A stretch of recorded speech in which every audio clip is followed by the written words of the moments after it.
Would have been nice. Oh, yeah. Good afternoon, all. Hello, Hey, how Dave, you welcome doing? back. Dave. Good evening, come to think of it. Yeah, it is late afternoon, That's Donald, good morning. most evening. That's right. It's hard to say what time it is nowadays, isn't it? Yeah. It's dark here, so. Yeah. It's not 5 o'clock for us yet, Dave, so it's still afternoon. That's true. It's 6:30 in my neck of the woods. Yeah, well, it's evening for you, Andy. Yeah. 6:30 here in And Kentucky. 3 and it's a.m. for black some people, I outside. guess. Yeah. What's happening, Doug? Just know it's cold and black outside. Cold and black. Sorry to Yep, hear that. it is dark. I remember. Brenda's in. Brenda's in. Yay. Hey, Ruby. Ruby's here. Yep. Good evening, Right. everyone. Hey, we Ruby. finally got snow. Did It you won't really? stay on the ground, but we did finally get snow. You can keep it. Yeah, you Go out can and keep make it. you go out and make a snow angel? Hey, that was the best news I've had this holiday. Did you go make a snow angel? Well, there wasn't quite enough for that, or even a snowman, or even a snowball. Oh, bummer. Can But you really at call that least it snow? appeared in the air, so it Can had you really that call feel that to it. snow?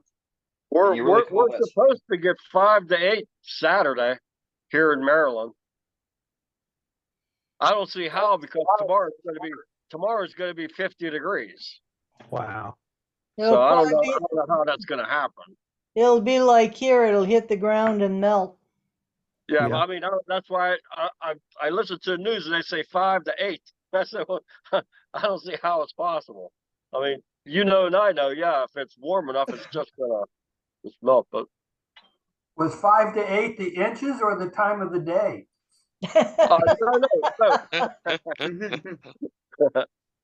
They say it's supposed to start around 1 and through Sunday, but I don't see how it's gonna happen. Gotta get a lot colder, doesn't it? Yeah, it's gonna have to get a whole lot colder real quick. I'm only supposed to get 1 to 3, but guys on the driver's side, we're supposed to get 14 in Western PA, so I don't know how much we're My going to get. goodness. Dusting. Matt can keep it all with his Huskies. I don't need it down here. Right. My Beagle got short legs. She don't like deep snow either.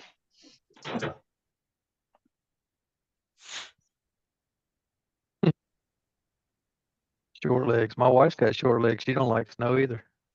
Why? The only time snow is good for the week of Christmas.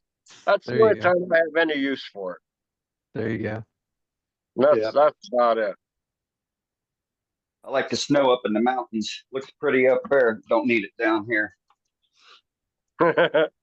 You don't get snow anyhow, do you, Dave? Nah, about every other year we'd get a light dusting, and then probably every 4 to 5 years we'll get 6 or 7 inches. Like last year we got 6 inches. Oh, wow. That was a different wind direction. Right now, what they call the wind that comes off the Pacific. What? Is that the El Nino or the La Nina? I think it's the El Nino. That's what I'm talking about. One of those two, yeah. Yeah, it's her twin. It's her twin, Nina.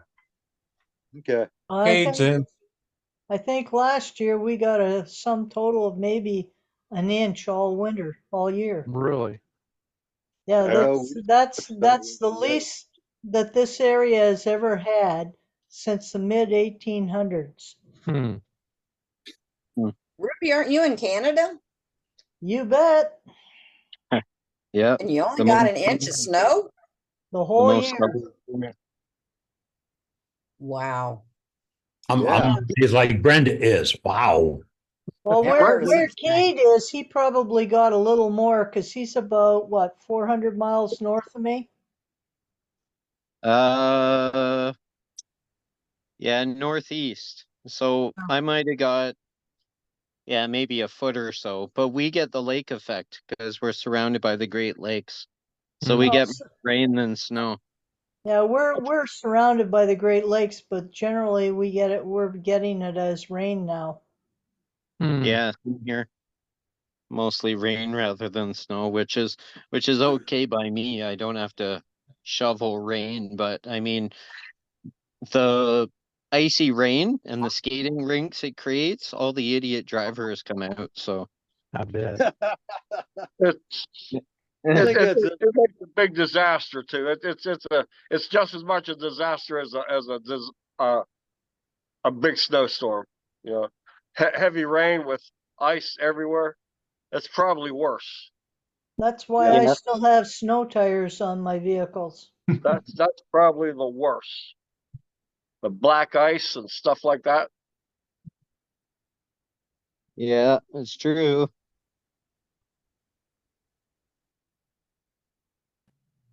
Yeah, it's all them idiots on 79 heading to work, 80 mile an hour on a rainy, snowy, sloppy day.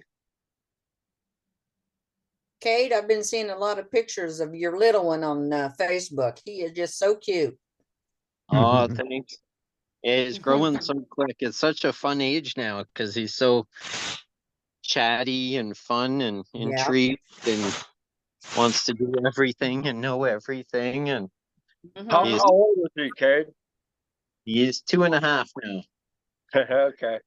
So he's Good evening, everybody. Right. They turn Speaking about of which- 14, you want to throw them without opening it. yeah, he's a busybody. And he's so chatty now. He's speaking both English and French, so you got to decipher everything together to make sure what he's saying. But it's Oh good. boy, He's developing great. that's great. Yeah. I tell you what, last week I went to my brother's and He'll probably four say of hello. his grandkids decided to come home with me. Oh, cute. They ran from age 3 to 13. Oh boy. And I tell you what, that 13-year-old cracked me up. This little girl, I'm sitting in my recliner. Okay, let me tell you this real quick. I'm sitting in my recliner, right? She crawls up on my lap, turns around and sits down, right? And she said, wait a minute. She says, you got boobs? I'm like, what? And I said, well, yeah. She says, what? And got up and went and played. I'm like, where did that come from? That's, Oh that's my cute. goodness. Crack me up. And then by that time I had my upside down Christmas tree up, right? So she's trying to tell me what's wrong with my, there he is. Hey, Cash. There he is. Say hi, everyone. Hey, Cash. Hi, Cash. Hello there. I interrupted his No More Monkeys. He's watching No More Monkeys jumping on the bed. Oh. Well, minor meltdown, but now he's back on the TV. Yeah, he's getting growing Such like a cute age. You have Coco Melon? Yep. Yeah, he loves Coco Melon Coco sometimes. Melon? Sure. Or I have a Blues 3.5-year-old here every day. He'll Blues Clues, yeah. Wait till he starts asking why. or Oh, now. I have. Yeah. Why? They're done that. Mm-hmm. The Blues Clues ball? Yeah, that's your Blues Clues ball.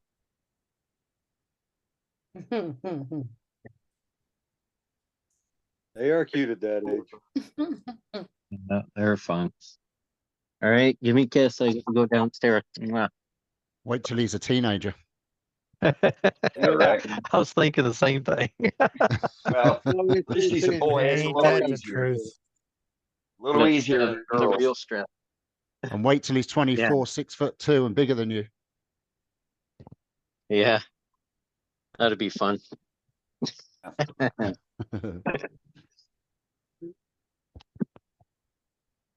Just look him Yeah, in the they're eye, say, bro, real quick. yeah. I have grandkids that fit that description, Steve. my son fits that description. No issues. Told him a long time ago. Help bring you in this world, bring you out too. I have a 45-year-old and I have a 41-year-old, and I worry more so than I ever did. Yep, you never stop worrying. More Yeah, so. never done. I have a 15-year-old grandson. I have a 15-year-old grandson right now. He's poor boy with a broken heart.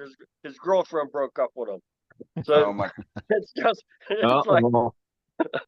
it's The just end of the world. What Tell if him he to get dated my used to it. granddaughter? She's good at breaking hearts. Tell him to get used to it. that's exactly what I told him. And here she got a boyfriend, has a car. So he's 15. He's working on it, getting a car now. He's 15. So he's having a good time. Yeah, good. That's Yeah, good. this is one I worry about. There you go. Sure, yeah. Yeah. God bless. I bet. God bless. He's not a master chief anymore. He's now a chief warrant officer. Oh, there you go. Looks a lot like you. Hey, he Yeah. better. At age, he looks identical. I told his wife, I says, take a good look at me because this is what he's gonna look like when he gets my age. Right on. He better look like you. Who's demonstrating tonight? Do we have multiple demonstrations or just one? This one. Oh, okay, cool. Just I'll try to curious. stay awake. I guess I got Steve mm-hmm. Steve Twydell. Whoop, whoop. Right on. Could be fun. Yeah, definitely.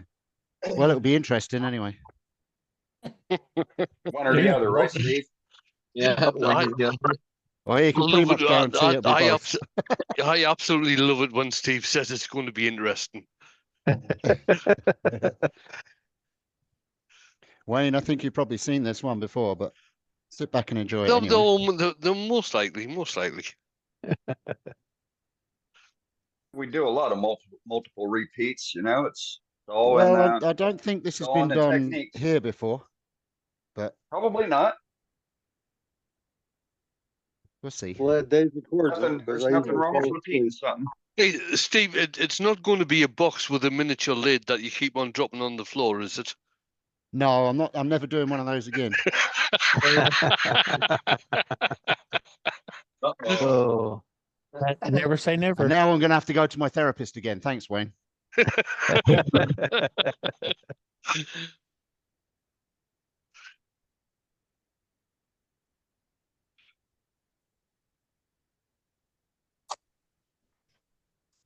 Hey, I was. Scott. Sorry, carry on.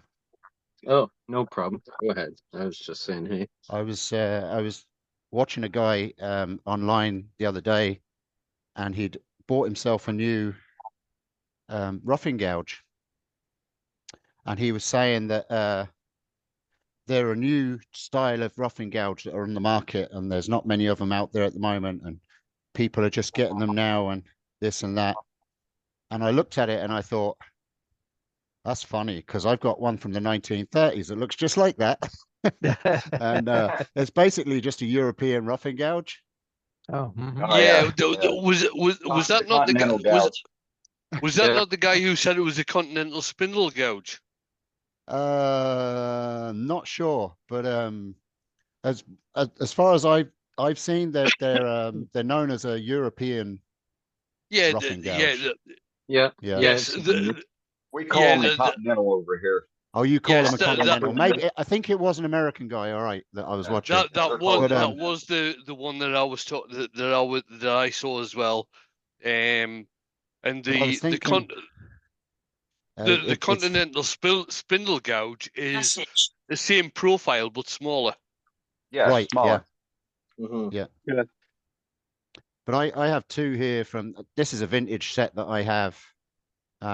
But I have the 1 inch and then the 1/2 inch, and I just thought it's. Do you know? He obviously didn't know. He hadn't done any research or anything like that. He'd just kind of gone ahead and said what he'd been told, obviously from the company that sold him the tool. But I just thought how it's funny how things go in full circle, how tools Mhm. come back into the scene that have been forgotten about years ago. Yeah. And I just think it's funny how tools recycle themselves and then become new again, you know? So some of the lower end tool manufacturers over here, their box sets are nothing but the continental spindle gouges. Right. Yeah. Okay. Yeah. But I guess when they're being given the information, they just go by what they're told by the manufacturers, right? Or the people Right. selling the tools. The people Right. selling it to them, yeah. Who have no idea. You know, they're just giving lip service. A lot of the time, yeah. As long as they get Yeah, your no, money. I've got to say, I've got a couple of continental spindle gouges or European spindle gouges, and they actually work very well. Obviously on Well, then spindles. the roughing gouges are named wrong. They should just be known as bent skews. Because they're awesome as a skew. Yeah. Yeah, you can get good cuts on them. Got to use it right. It's all about Oh the yeah. presentation. Yeah, exactly. Yeah. You know, roughing is a real bad term for it. It's not For a, any gouge, yeah. No. Right. Oh, it's a roughing gouge. I'm gonna rough this bowl with it.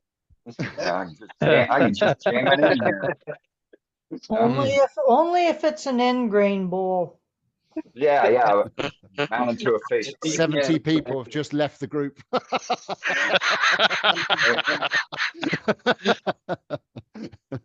When I first Yeah. started turning about 20 years ago, I wouldn't hardly even use a roughing gouge because apparently I wasn't using it right. And the only thing I could do with it was rough.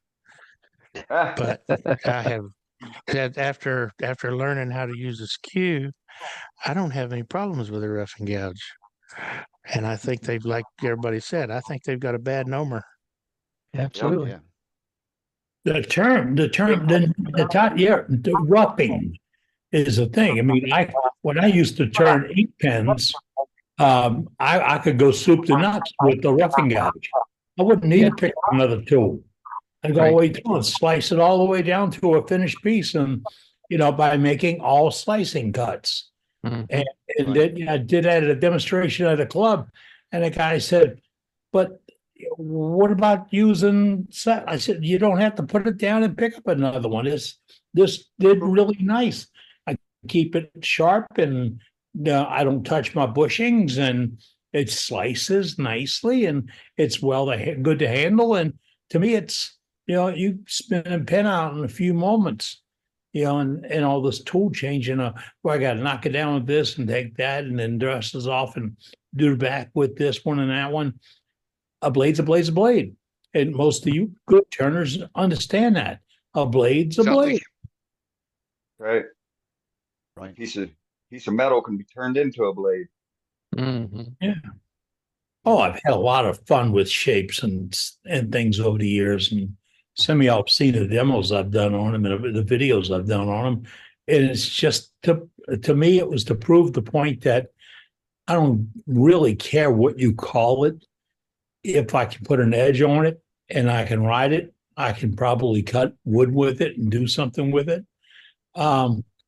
Same thing as a pocket knife's a pocket knife's a pocket knife. But what can you do with it? And I went to demonstrate for a club one time. I think it was in South Carolina. And I was trying to explain how to use a skew to about 6 guys that were sitting there. And I whipped out my big pocket knife that I carried in a truck. And I said, I want to show you this. And the guy that was heading the group said, "Oh, no, don't show us that." Why? "Oh, we can only use certified or authorized or whatever tools in demonstrations here." I said, "What? I want to show you how the blade cuts." "Yeah, but we can't show anything else, no, the other tools. No, we're very restrictive about what we can use and how we do it." Did you use your toothpick? Did you use your toothpick? Use a sharpened toothpick. I've done that too. Take out a Use your blade Arkansas toothpick to show them how to do it? It was just, I mean, I got rules I'm sorry, I want to show you how a blade cuts. I don't nothing else but to explain how a blade cuts. You know, Andy that- Griffith sitting on a porch with Opie carving. I mean, it was the same thing. We get a knife and a blade and a piece of wood, and how do we present it and how do we make the cuts? And I think that- Steve Jones has done a similar thing to show how blades cut. He did certain cuts with a dessert spoon, I think, and he also used a shovel as well. Yeah, we were And- talking and- about this last an week. axe, a spoon. Yeah, a we shovel, were and a- talking a about it last butter week. knife. Yeah, Talking that's about it right. last week. I've done the shovel and I did a soup spoon. I found the military soup spoon down at the red, white, and blue store. Came back and put an edge on it and ran it. And it took me a couple hours to get it the shape I wanted it and where I could bend it right. And I had some people coming in for lessons.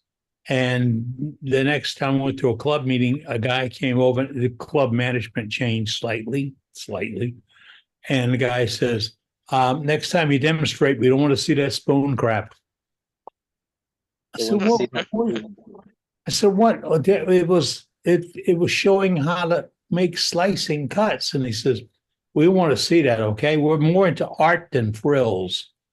And Okay. that's where they wanted to take their work, and that's where they stayed. I'm about to send him a copy. Send that guy that told me that.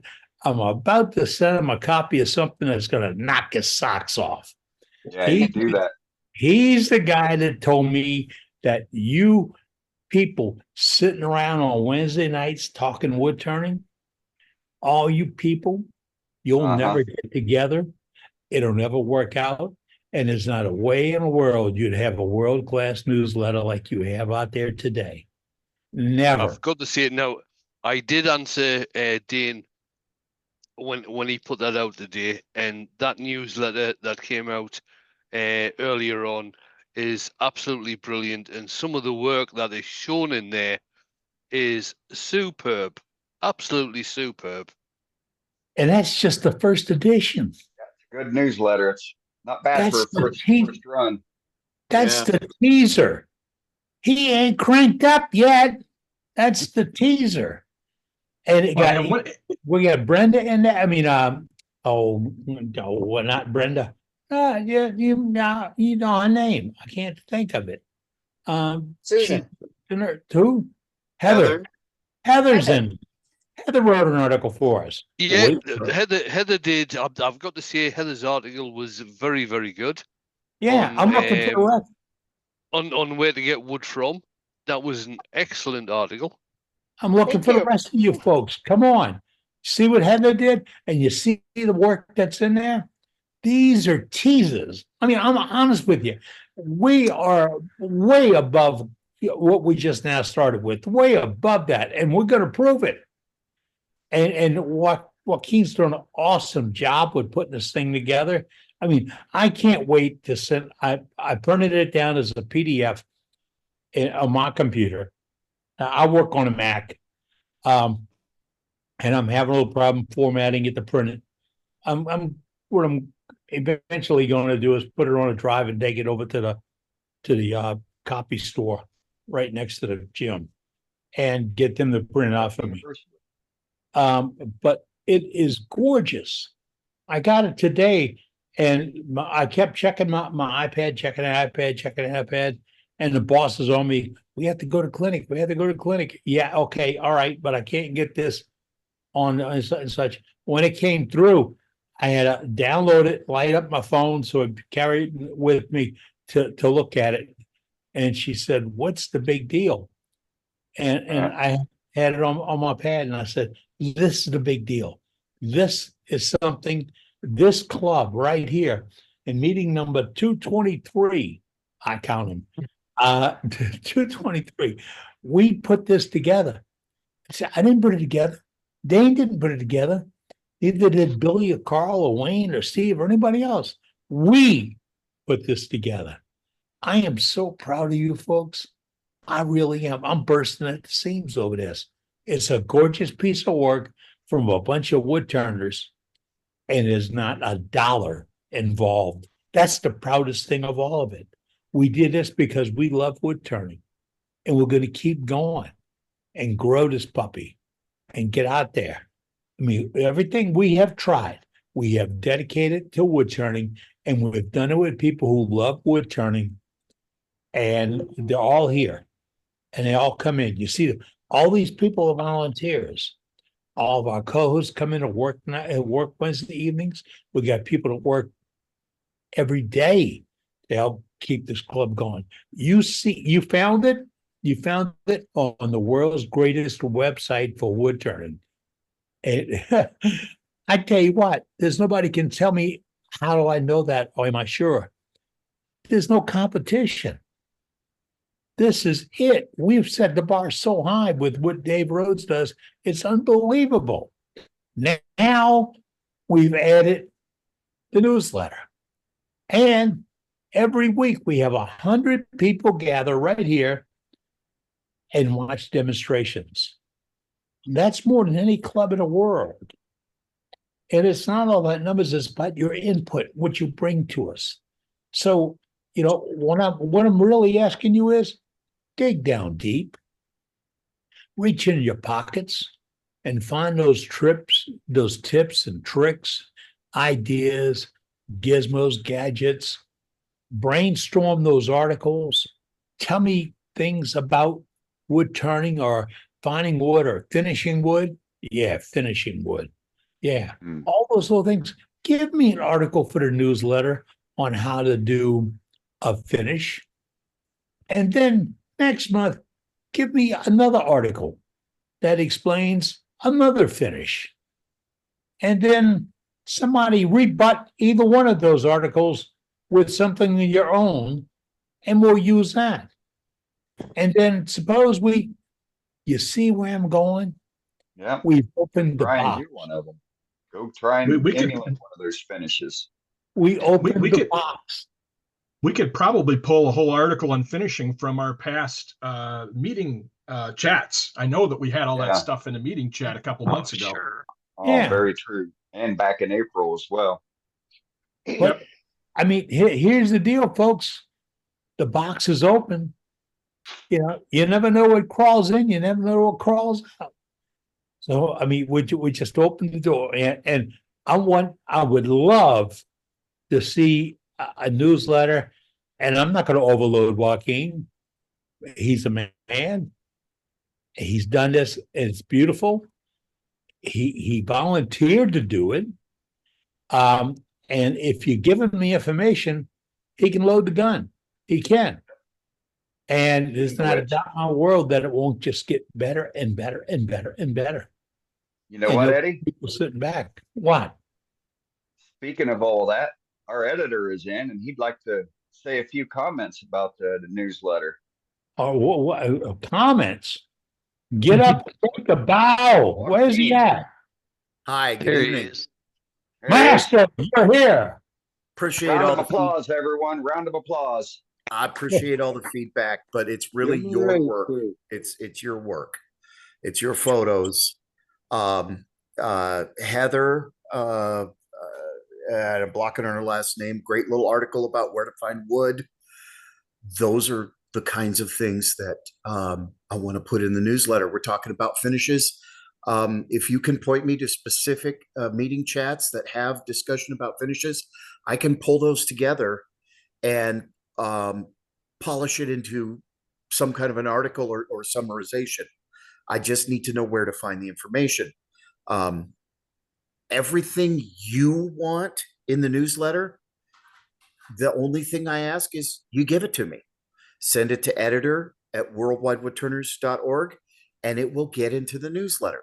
Now, like I said before, some of you guys sent me so many photos, and it's wonderful.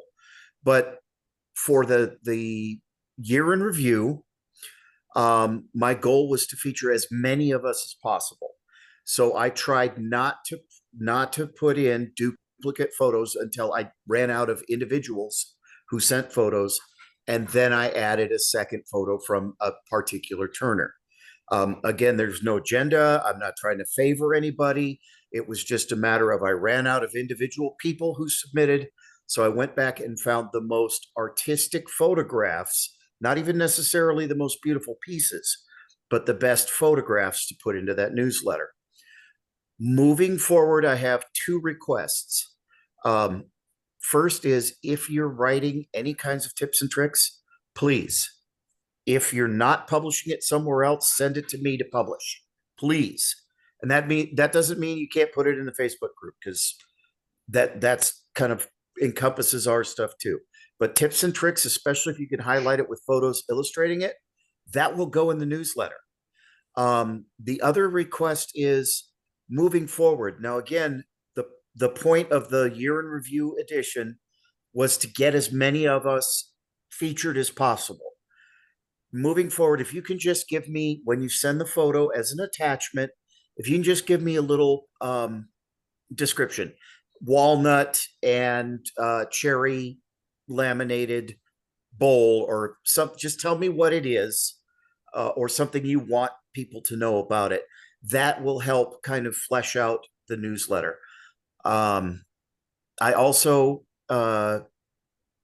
published a list, kind of a focuses or a focus for each month. Remember that we're going to publish this every 2 weeks, every 14 days, every other Wednesday. I've committed to that, which means we get 3 this month. We'll get 2 in February, but keep those submissions coming. I got a couple of photos today. Also, special thank you to Bob Grinstead. He caught the fact that I forgot to click one little button when I exported the PDF. And Dave, are you here? Yeah, he's on. I am, yeah. Yeah, I sent you another file that ends with the word print. That one's printable. The first one included the spreads, and most people's printers can't read that.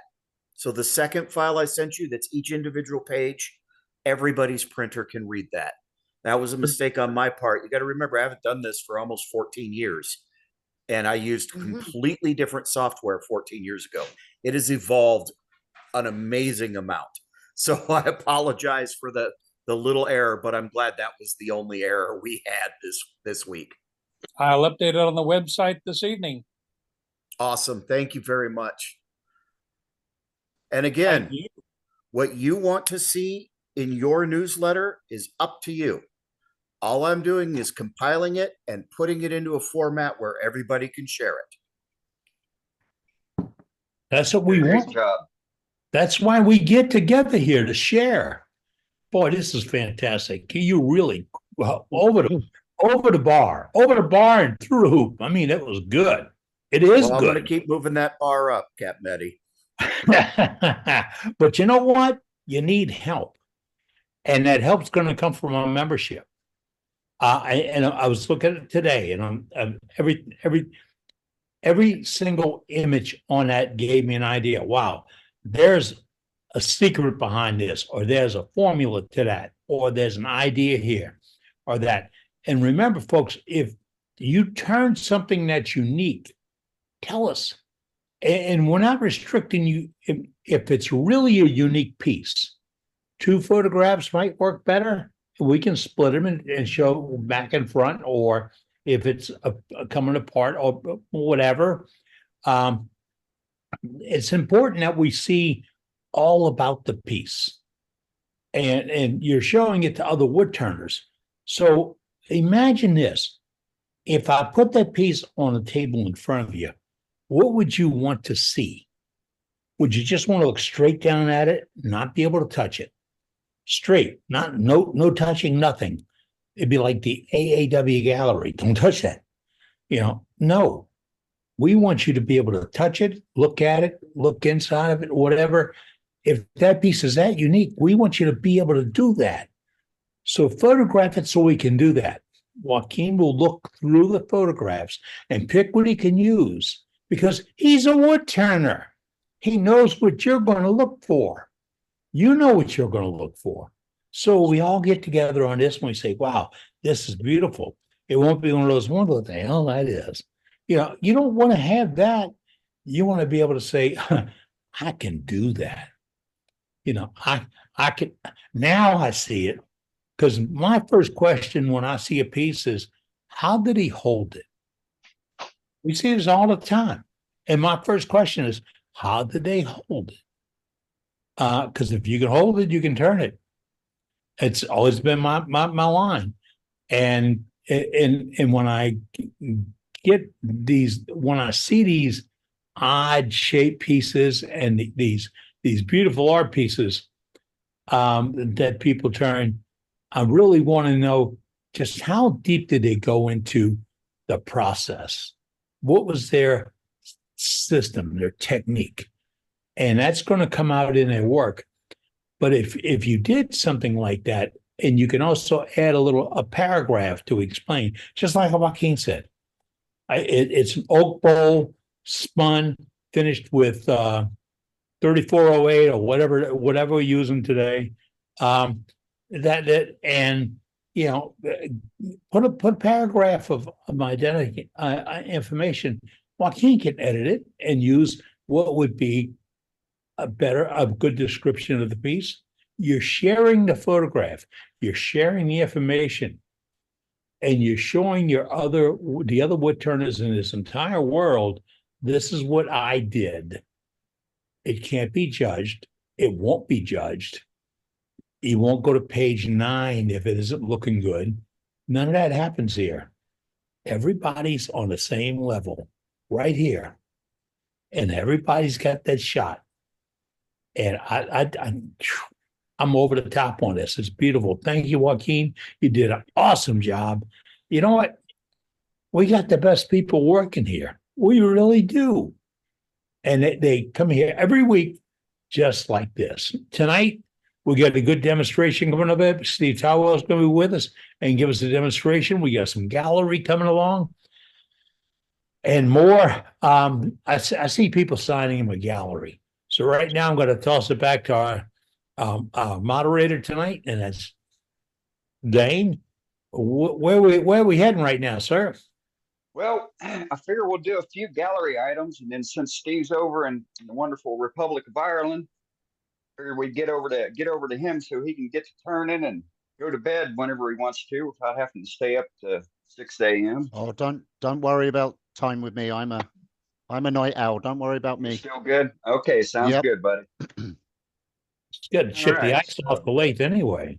Right. All right. Well, let's go to our first gallery item. So I finished up another one of my hollow form vessels. Is that what you got on the machine? No, that's another one that I'm working on. Put that camera around. Oh. All right. So this thing keeps getting better. So this is the twin. Oh man, that's nice. That is gorgeous. That is absolutely phenomenal. Thank you. Spectacular. Very nice. Wow. Hey, did you have to get into a knife fight before you finished it? Do what? Did you have to get into a knife fight before you finished it? Nah, I was just cleaning my teeth from eating earlier. So this is the first time I've ever done it. So I made iron acetate for the first time. Oh, nice. And so the bottom part of the finial was red eucalyptus. And so I took a piece of bar stock of mild steel and a fine file, one of my metal files that I use on my metal projects, and cleaned out some shavings. And then I took cleaning vinegar, which is 30% acid volume, and put it into a little pill bottle as the container for the iron to dissolve into. And one coat with the iron acetate on the eucalyptus just turned that jet black. And then the top part of the finial, where the finial itself is mesquite. And so I did one coat on it, and I was careful when I was painting around the sapwood. I wanted to leave the white. This hand. And so I was able to leave the white sapwood and just touch on and just touch on the heartwood. So that was that pretty cool. contrast with the sapwood. That's awesome. That is Yeah, nailed it. And here's Look at the the bottom. Beautiful. Well, That's incredible. Really nice, Dane. beautiful. Beautiful Thank thing. you. How And many then coats the of oil wall were of the finished? vessel, the wall of the vessel is 1/8 of an inch. There's a little bit of fiddle from that crotch. You can see right here. I was really hoping there was going to be more of it. And then the turquoise is Casey wants to know what hollowing tool you used. I used the Easy Wood Swan Neck.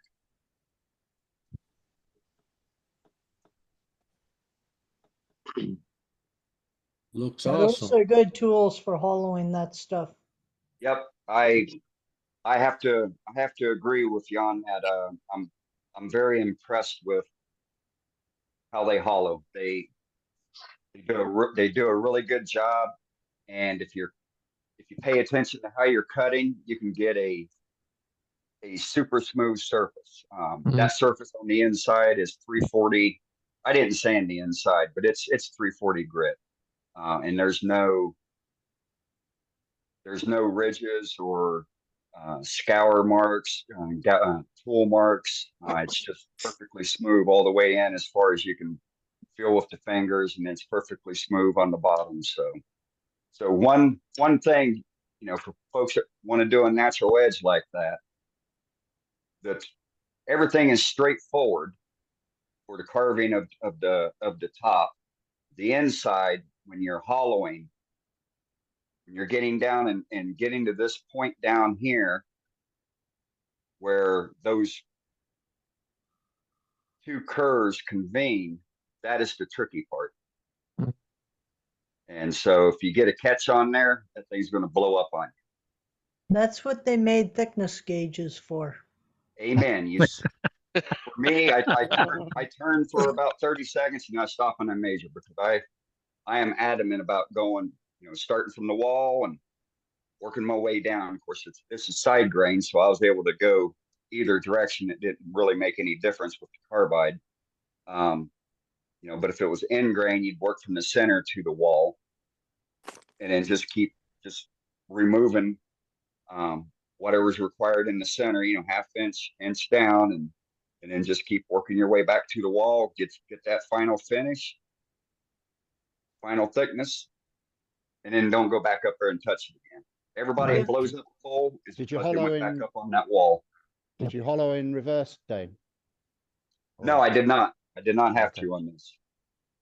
You did This have one a here, question on what that finish I'm you working used. on, this one here, I'm having to work in both directions, and I'll talk about this one when I'm done, because this one is end grain, and it is on the outside.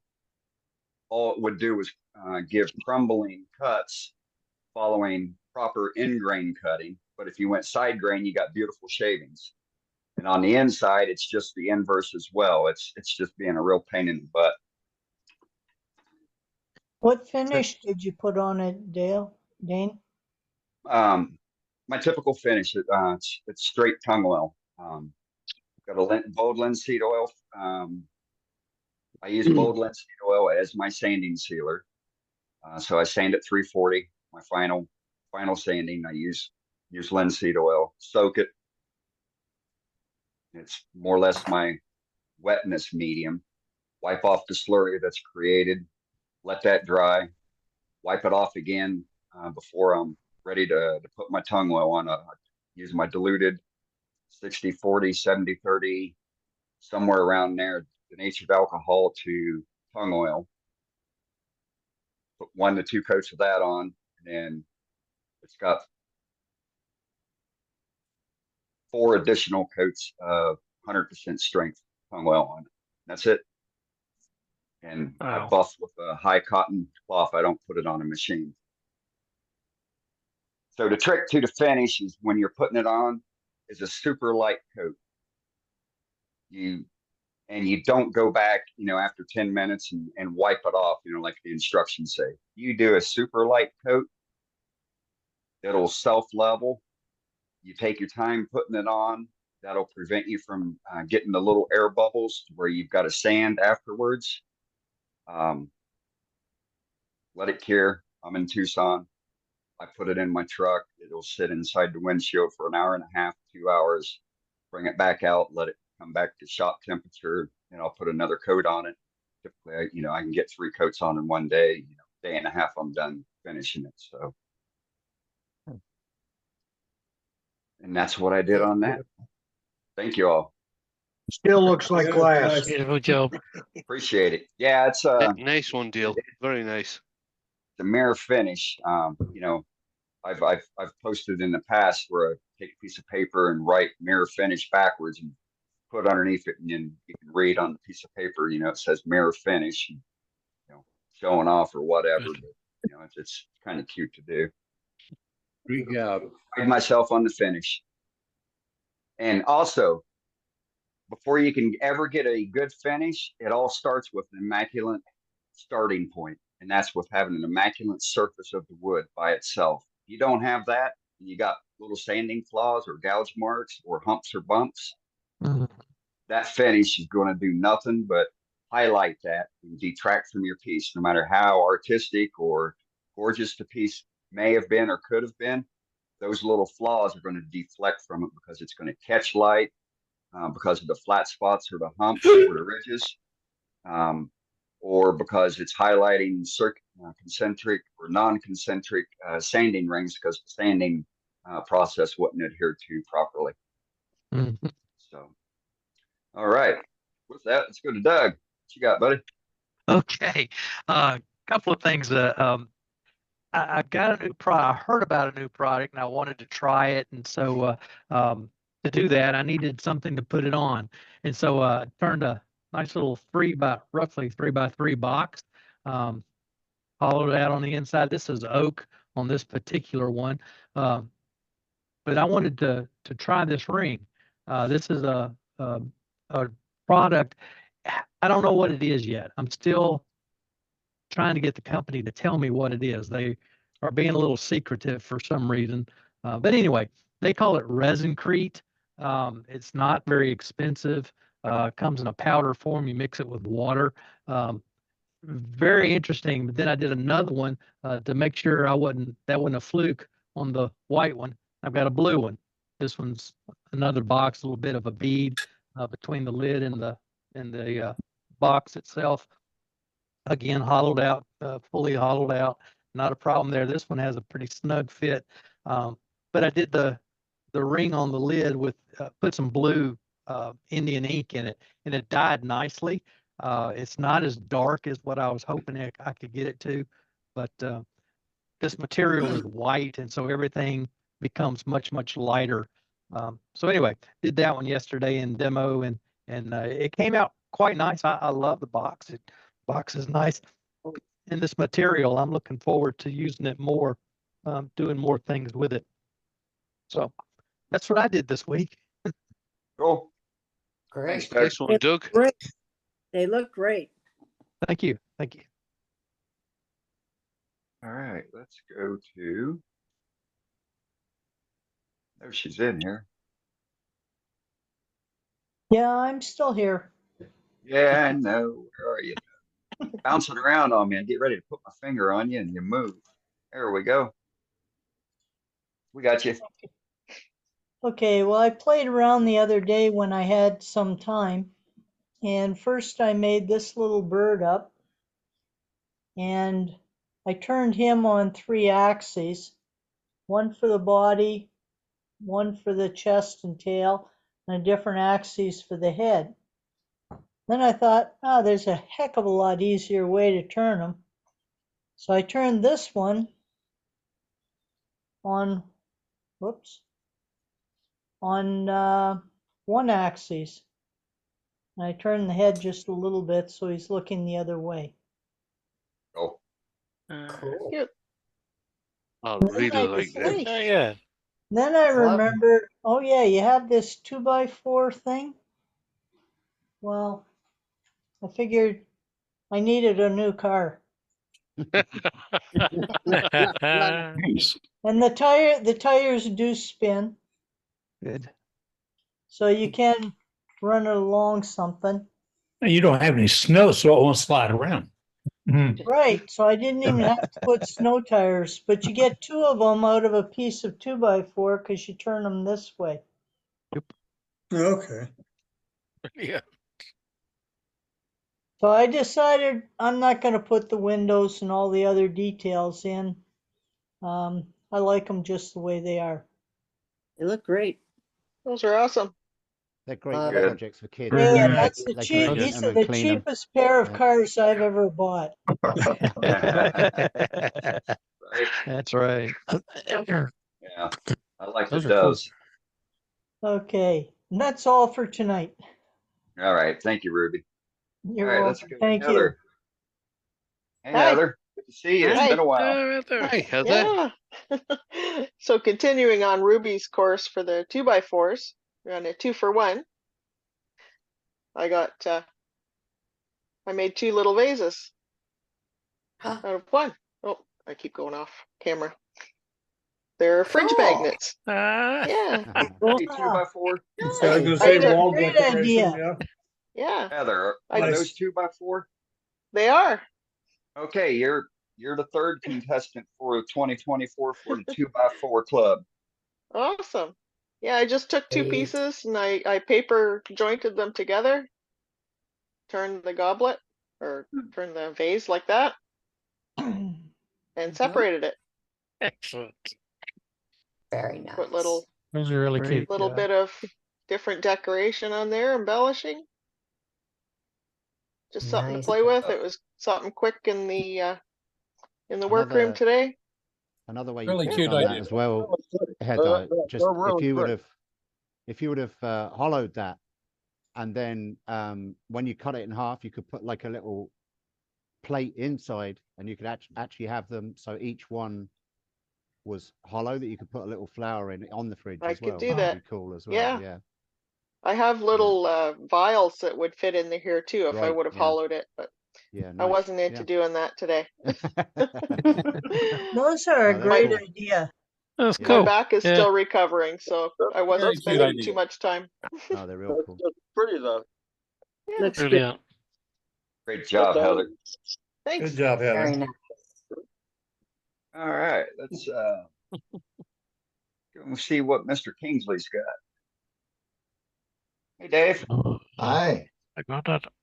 Well, one thing I posted on the Facebook page about my new toy for Christmas. So I've been printing myself some, yeah, there's no detail in it, Oh, but some chuck mounts, Bread. so I can get my chucks up on the wall and start getting a little bit more organized. Oh, very nice. good. Oh, Yeah. cool. But that's the first ever print. I was amazed at how easy it was. Hey, and you made something actually functional Yeah. That's great. instead of a little Wow. giraffe. 3 of them went fine, and the 4th one, bleh, all over the place. So I don't know what happened. Just don't make a faceplate out of one. No, I don't think so. And I've been It's finally getting addictive, some I can shop tell you. time, and I got another piece of that Purple Beach I've been working on. That's And nice. It's still on interesting. the chuck, That's cool. but Wow. yeah, I'm amazed I was able to keep that bark on, because it wanted to come off. It wanted to come off so bad. I used about 3/4 of a little bottle of CA, because I CA'd it from the outside, and then when I trimmed a little bit on the inside, I CA'd it again, and then cut some more, and then CA'd it again. But this just has basically some oil on it. I'm using for a sanding sealer to start. But There you go. Get some more oil on it. Maybe by next week I'll have it finished for you. Yeah, sounds good. Really nice so far, That's Dave. pretty neat. Thanks. That's it for All me. right, thanks, Dave. Thanks, Dave. All right, let's go see. Craig, you still in? Yes, sir. Here I are. Is your phone your handle not named Craig? Oh, no, it says Craig. Oh, you're up at the top. There you go. Found him. Well, Happy New Year, everybody. Happy New Year. I got a few things to show real quick. The first two, I still have to finish putting my polyurethane on the bottom. But this is another bowl that I turn. I like to try to make different shapes every time I do one. That's nice. Very nice. It's coming out Are you pretty using nice. the shine? I'm sorry? Are you using Dane's finish? No, I'm cheating. I'm using polyurethane, high gloss. Oh, okay, yeah. So, and then I got tired of all of my bowls. You have edge grain, you have end grain, you have edge, you have end. So I turned this one on the end grain, and it's just a little chalice looking experiment. Pretty too. Very nice. Experiment worked. Yeah, What's you know, wood? you know what's interesting though? This came from the same piece of wood that this came from, and it's got the same stain. Wow. Yep. But since this is almost all end grain, Right. it soaked it like crazy. What wood is it? It's some more of that oak fogwood found on ground. I haven't run out of that yet. Oh, okay. And this is something I did in 2019 because we just moved into our house, or we've been in the house for a while, but I got tired of my stirring spoon for my coffee being just laying it down all the time. So this is a turning because I had to turn the cylinder first, and then I hand carved the rest of it. Oh, it looks great. And the spoon just falls down. goes like so. Cool. You must have a big coffee cup. And I bet in your next rendition on that, the back would be higher. Yeah, back will be higher, the post will be smaller, and actually the overall diameter will be larger because this does have a tendency periodically of just easily falling. Well, Because I haven't put any weight in the bottom. And this was made out of basswood, so it's really light. Prototype. It's good. It's a great wood for hand carving, especially when you're starting and stuff like that. That's Indeed. a great idea. Yeah, thank you. And that's about it for me tonight. All right, thanks, Craig. I love the t-shirt, Greg. Thanks, Craig. Yeah, amen. Yeah, me too. There's the rest of it. Uh-huh. I knew where it was. I love the shirt. Thank you. Thank you. Yep. Thank you. All right, let's go to Randy. Hey, Randy. We got you now. No. Muted though. You're muffled. Sounds like the volume's low. Yeah. What's going on? Cutting out. Can't hear you. Yeah. Hello, Randy. I'll come back to you, Randy. Like a mime. A pantomime. You're just messing with us. Check the volume, Randy. Cut off the joking thing, Randy. Come on. All right. Oh dear, what happened? Matt Booger out?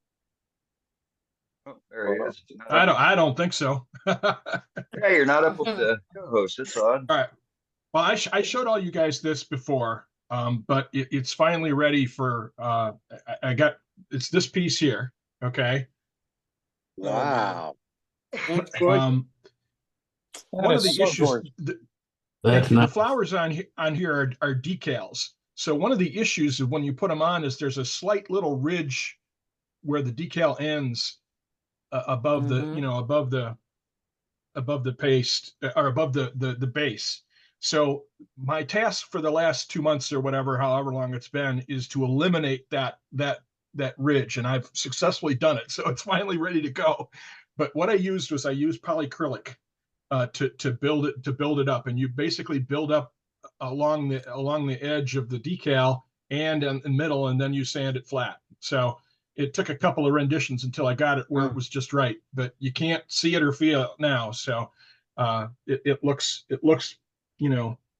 exactly Looks how I authentic. want it to look. Brilliant. So, yeah, it Great, looks like pottery Nice. on the wood. So Yeah, Matt, really those nice, Matt. decals are- Where'd you That's get the beautiful. decals, Matt? I printed them. I printed them on an inkjet printer, and I got them off the web. There is a site. I'll put it in the chat, Ruby. That has the beginning set. Like I think that they had. There's two different bunches here, but these ones here, so this bit here in the middle was provided on 2 pages. Okay, and I'll put the link in the chat for that. But then I got on a, Yes, I yes. spent, I'm sorry. No, somebody spent 2 days. suggested the mic. Oh, I got you. I spent 2 days hunting other ones up. So I got a whole bunch of them now to for the next one. But this is kind of a proof of concept. But What yeah, it's got, adhesive did you use? what's that? What adhesive did you use? I printed them on, let me find it. I printed them on, She's asking adhesive. yeah, I didn't use an adhesive. I printed them on a decal paper. Okay, that's all yeah. right. That's okay. Is it? Yeah. It's kind of like the old decals that you put on your plastic models, your testers. Exactly. Oh, yeah. That's exactly Load what it it on is. with water. Like Yeah, what you would print in a Cricut machine. Yeah, and one of them, and they both went on with water. Yeah, and it opens up a whole world of things you can do, because in the process of doing all the hunting for the decals, I came across a whole bunch of interesting new designs that were not just the blue. Yeah, I mean, this is a specific Delft blue pattern, DELFT.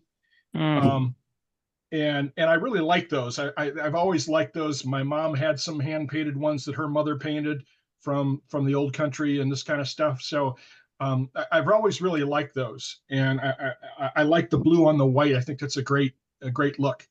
So yep, you're right, Leona. The Cricut machine. I have a Silhouette Cameo, which does the same thing. And I hand cut these stencils out, but you could do them on the. You get closer on with a Cricut or a Silhouette Cameo or something like that. So, but I'll find the link to those decals, Ruby, and put them in chat. It wasn't that hard, Greg. Looks great. Because you could use the Cricut to cut the opposite. So you could cut the actual decal out, put that onto the bowl, and then you could spray it so you don't actually have the raised sticker on it, ridge. So you could use it as a template rather than a sticker. Yeah. Okay. Well, yeah. but then you still have to paint. You still have to paint it. Yeah, so but you could use it as a stencil and just you could use it as a stencil. Yeah. through the Yep, stencil. you could.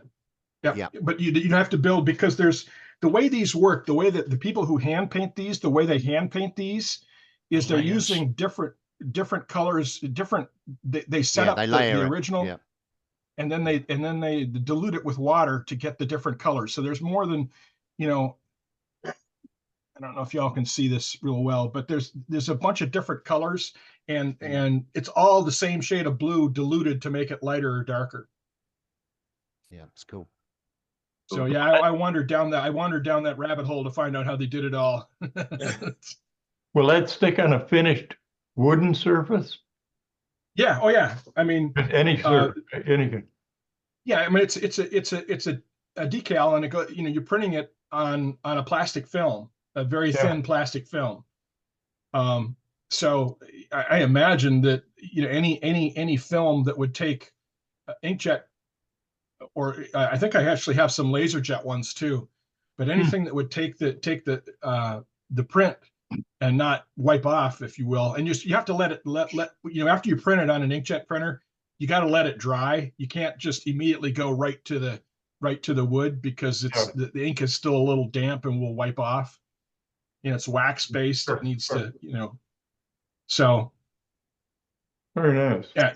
Yeah. So, but it's just a whole new way to decorate pieces. So, and there's a lot you can do for it. So You can find that transparency paper that Matt used for that in a card making store or a scrapbooking store. My wife uses it all the time. Okay, thanks. Good source. Go down another rabbit hole in there. Yeah. The work came out beautiful, man. It came out beautiful. Really nice. Gorgeous, Yeah, Matt. thank you very much. I'm delighted with how, for a first effort, I'm delighted with how well it came out. And like I say, it opens up a whole world of things you can do with it. So right. I'm not sure how you painted that edge. You painted what I it. did is I got a small can of polyacrylic, okay, which is basically clear paint. And then I got a paintbrush and I hand dabbed it around the edges, and then I went, because you're going to be sanding it. So, and then I made sure that I had all the any sort of empty spaces or divots of any kind I filled in with the polyacrylic. So I got as consistent layer across it as I could, reasonably thick. I mean, not thick so that it'd be a problem when it cured, but thick enough that it was, and I had to do it a couple times. So like, it dries, it kind of shrinks and settles and stuff. So, and I was trying to build it up. Matt, I wonder Sounds if like Mod you did it Podge. like drywall mud. Yeah. It wasn't that thick, but yeah, it's a general idea. Yeah, same difference though, right? Same concept. Yep. Yeah. Matt, I'm wondering if Mod Podge might help with that. Yeah, the thing I don't like about Mod Podge is it doesn't necessarily always self-level. I played around with Mod Podge a little bit, and in my experience, it shows the brush marks. That one of the things I really liked about the polyacrylic is it's self-leveled. So I got a coat on, and I've got it heavier where I wanted it to on the edges of the decals, and then it all self-leveled. So I really liked that. Gotcha. I think that's really useful. And the Mod Podge, at least here in Michigan, where I am in my environment, it cured too fast and left all the brush marks. So Well, it looked good. It came out well, I think. Good job, Matt. Thank you very much. Yeah. Like I said, I'm Matt. delighted with the effort. Came out excellent. Yep, indeed. All right, let's go back to Randy and see if he's got his mic sorted. Randy. Yes, I did. All right. And I got a phone call and I took my earbuds out and oh well. Next week is the Pennsylvania Farm Show. Big deal in our area. Our wood turning club will be demonstrating again. And as a suggestion of how to get publicity, one of the local clubs is going to be have a display case over the summer of wood turned items in the local railroad station. It's in Lancaster, Pennsylvania. And so all summer long, there's going to be items of wood turning in that display case. So, and this is my very last bottle stopper. This is a 2-pour bottle stopper. The bottom is green. Then I take a porcelain rose, put it in the top, and then pour a clear overcoat on it.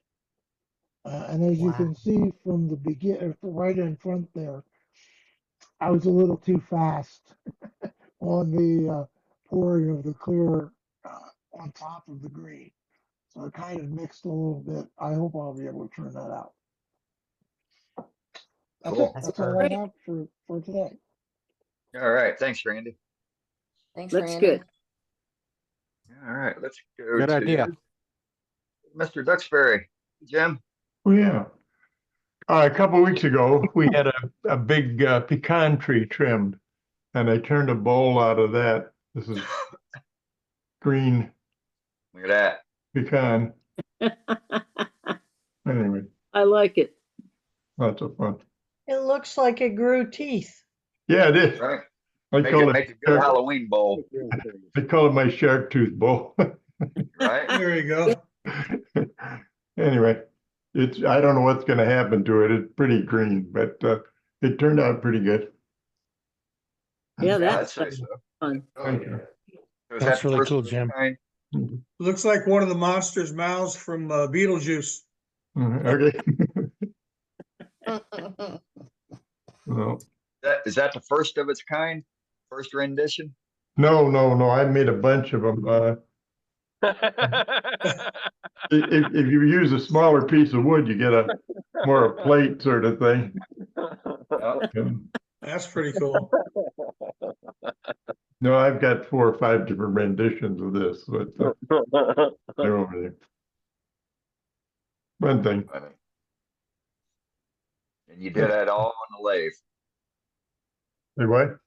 Did you do that all on the lathe, or did you take it to bandsaw? No, this is all done on the lathe. Yeah. Okay. 2 axis. Yeah. Yeah. Spin it both ways. Very cool. You can put all Good job, kinds of Jim. different textures on the outside. So this is just one of them. Yeah. Good Wow. stuff. Good for me. Always something interesting from you, Jim. Well, you never know. Not even I know. I gotta start making notes of everything I want to try. I keep forgetting what it is I want to do. Well, we got a library. Absolutely. You know what? That'd be a great thing to put in the newsletter with a little tip on how to hold it. That's what I was gonna ask. What was the second way that you held it? I saw the tenon on the bottom. Or the mortise. Well, the first one's between centers. These are the centers here. Okay. That's how you cut And you turn it 90 degrees and turn whatever you turn on. It's like an actual bowl. Yeah. Yep, writing it down right now, Jim. Yeah, we need a picture of that in the newsletter so Billy will, because Billy's going to forget. You got it. I spend more time taking pictures and writing stuff, but taking pictures is unreal. I take 50 pictures and scrap them all and take 50 more. But I'm getting better at it. Well, at least it's not. At least you're not having to develop film for it. You got it. Oh, yeah. golly. Right? Yeah, I was goodness. same thing. Dan. I'd have to have my own rubbish truck if I had to do that. Right. For sure. All right. Thanks, Jim. All Okay. right. Let's go to Safety Sue for the safety moment. Hey, Sue. Happy New Year. I hope Happy everybody New Year. New Year to you too, Sue. New Year's. I want first of all just wish everybody Happy New Year and challenge everybody to look at our website under Safety Moment. Dave's got a wonderful list of safety items that I think that we all need to go over and make this one of our New Year's resolutions to be the best safety that I've ever been in my shop. And if we can get people to say, okay, I've never had a mishap in my shop in 2024, maybe at the end of the year, we should do that. See how many people had a very safe year or only had one incident happen. That would be a great New Year's start. Also, on the other hand, remember a couple of weeks ago, we talked about that one guy that he had something on social media where his item flew out of his chuck and it's kept on spinning across his shop. And hang on, I got to get rid of a cat here. She's sitting on top of whatever. So anyways, I went out and I was doing a salt cellar for a friend of mine for Christmas. And I had put the tenon on it and had chucked it up, and I had already turned it round, so we knew it was round. It was about 3.5 inches round, about 4 inches tall. Come on, up. I'm sorry, please. Oh, somebody with a live mic. Okay. So anyways, I checked it up and I put a 60-degree pointing thing in the tailstock to hold it there. And I stood to the side as I turned the lathe on, and I didn't have it more than 800 RPMs. I remember it's only 3.5 inches by 4 inches. And yes, I had my face mask on and my safety glasses on. And I went to the side, and then I took, and it seemed like it was doing fine. I hit it with a bowl gouge, slightly, not hit it, but presented the bowl. And that thing spinning out at me and hit me right here. Nothing happened other than, you get shook up a little bit. But I didn't turn any more that night. I said, okay, I'm done for today. But yeah, things can happen even though you think you've done everything right. So just be careful in the shop and have a wonderful new year. And I hope to see you next week. Take care, guys and gals. Very good. Yeah, thank you. Thank you, Sue. Take care. See. Thank All you. right. Let's go Thank back you, to Sue. Captain Eddie, and then after Captain Eddie, we'll go to our demonstrator for the evening. Captain Eddie, what say you, buddy? What say me? I tell you what, we got a team here. A little while ago, we were talking to Joaquin about the newsletter. And Joaquin mentioned to Dave, who's our master webmaster, he said, when I sent you that first one, yabba, yabba, yabba, yabba, and you got to make an adjustment. Well, Dave went in and made an adjustment. You know that problem I was telling you, I had to go get it printed over at the copy store? Well, I don't have to do that anymore, because all I have to do now is go to my Worldwide Woodturners website and click newsletters, and then go over there and find the newsletter file. And this little thing, you get a couple of different choices. And when you pick newsletter, and then it went down about 2, and I picked one that says January, and up it came. And I read it. I put read, and it came up for me, a printable version. Dave made the change while we were talking about it. Dave went in and made the change. So newsletter is there. If you'd like to see what that world-class newsletter, issue number 1, and remember, this is the teaser issue. This is not the top of the line, the best we can ever do. This is what we're starting out with, folks. It's the finest you've ever seen, but this is the starting point. Go to our website and find it. Newsletter right there. We'll put the links. In fact, the link is in our website and on our chat tonight. Dave's already loaded the link. Click on the link and you go right there. Get it, print it, give it to your friends. And it's going to come to you as a PDF. You can email it to people. You can post it on a website. Yes, it is released. You can use it. We have it out there for distribution. Why? We want to share what we do with the world because we want the world to share what they do with us. And this is clicking. This is clicking. I love it. You're making my day. Well, hope we're doing just that with you. Tonight, we've seen some beautiful items pop in here for gallery. We had some great ideas. I mean, Dane, right off the bat, so good gallery. Dane says, oh, I got this little piece. It's a sister of the one of the day before. Knock your socks off. And then it didn't stop. We've had some beautiful work come out. We had some great input from our members. And we want more. We're going to have a fun little demonstration tonight. But all this hinges on you right there. This was formed 223 weeks ago just for us to share information between each other.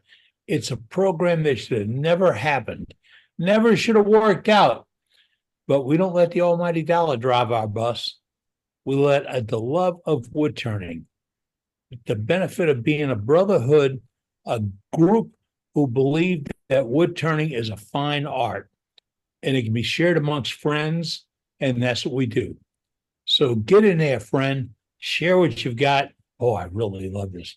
Man, I got a dog here begging me to go out, but I'm all my screen now. I'm just gonna give her the keys and hope she comes back. But we're gonna have a good time tonight. I'm Captain Eddie Castle, and you're tuned in to worldwidewoodturners.org. You're in on the world's greatest wood turning club meeting ever, and you're going to make it better. Where we're going? Are we going to go to Great Britain? No, we're going to go to Ireland. Huh? Ireland. Ireland. So, Steve, we have Steve cooking Twydell tonight. doing our demonstration Ireland. for this evening's demonstration. Steve's demo. So please keep any questions and comments for after his demonstration, unless he decides to solicit commentary from the hive here. I am going to mute everybody. After I mute everybody, Steve, you'll need to unmute yourself. So I'm muting everybody now. On you, Steve. Hello and welcome. Yeah, I'm Steve. I just wanted to show you a couple of things for gallery just before I start. If you remember the demonstration I did a couple of weeks ago with the ball and socket idea, this is still work in progress. I started this on a live, and it's a little choo-choo train. This is multi-axis. This train is done on a multi-axis, but it has the ball and socket joint that you can click the little carriages on.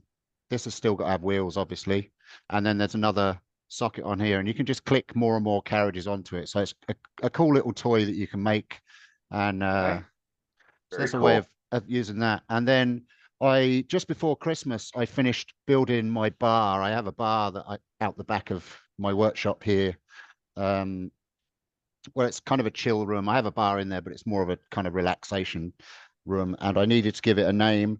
So I turned this wall piece. Turner's Tavern. That's what I called it. The Turner's Tavern. It's a piece of cedar, and the embellishing is done with rattle can colors. So there's copper, brass, and cast iron, and they're just different. And it's scorched as well in different areas, and I just use different techniques and things. And then I put little lights in here that act like a little candle. It just looks like a little eye when it's up on the wall, and it's just finished flat at the back, and it just sits up on the wall there. So it's just a wall art post. It's 16 inches in diameter. So yeah, good idea. Right, so demonstration for this evening. I'm going to be doing a captive cube fidget toy, or a cube inside a cube. I don't know if any of you have seen that done on the lathe before. You can do variations of it with the pillar drill, where you just cut a cube on the bandsaw and you just go down with the drill and then release a cube inside a cube. But it leaves marks on the internal cube where the brad points of the drill bits, of the Forstner bits, go down, and it's not very well finished. So I've been doing these for a few years, so it's just like a little fidget toy or a conversation piece. So we're going to give that a go this evening. So I just change my camera. Oh yes, Steve, seen this one before. You were right. So tools I'm going to be using. I'm just going to be using a diamond parting tool, a roughing gouge, 1/4 inch skew, a modified box scraper that has 2 sides sharpened to a cutting edge. And then this is a homemade tool. I just wanted to show you this. This was made for me by a friend called Colin. And it's an angled cutter. This is a steel cutter, a tool steel, and it's just a side cutter. And then this cutter, you can make them yourself out of any small dowel tool steel, and then it's super glued into the main bar that's cut at 45 degrees, and it's super glued into the main bar. So you just warm that up with a blowtorch. It melts the super glue. You can pull that out, and then you can glue a new one in when it wears down. Now I've had that a few years. It's not worn down yet, and I just rubber diamond card and keep the edge sharp on that. You can use a carbide hollowing tool or any kind of carbide angled hollowing tool. So that's what I'm going to be using this evening. And the chock I'm going to be using is just a pin jaw chock. Okay. Right, just to start with, I'm going to just show you quickly how to form a cube on a lathe that turns things round. So basically, we're gonna turn round stock square again on the lathe, but it's going to be a very it's going to be a very rough way of showing you, but I just wanted to show how you could do that if you didn't have a bandsaw or a chop saw or any way of cutting logs into squares. Just to show you can do it on the lathe. I'm going to be using just going to be using goggles this evening because obviously I can't get my hat over my mic. I've got to go buy myself a lapel mic. But so I'm just between centers. This is a piece of beech. This is actually a piece of beech that Barbara Dill used in a demonstration, and I stole it at the Irish Wood Turning Symposium. Or borrowed it, should I say. I'll give it back to her one day.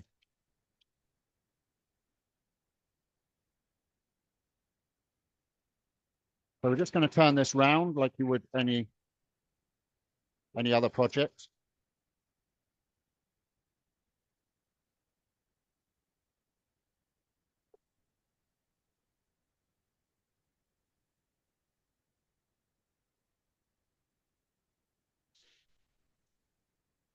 Now for speed, you can just, like I say, if you've got a bandsaw, you can just cut yourself a cube, an accurate cube, and you can just go from there.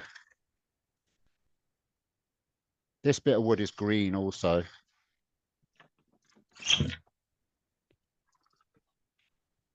Okay, so it doesn't matter about size at the moment. We can work out the size of cube that we want as we go along. What you want is you want your width. You can just use your caliper and get your width. You don't have to measure it. Just get your width and make sure that you can get the same width into your length. Okay. And we're just going to mark that roughly there and there. This isn't going to be our final size, but it gives us a rough idea. There we go. And I'm going to get our parting tool. I'm going to bring those sides down.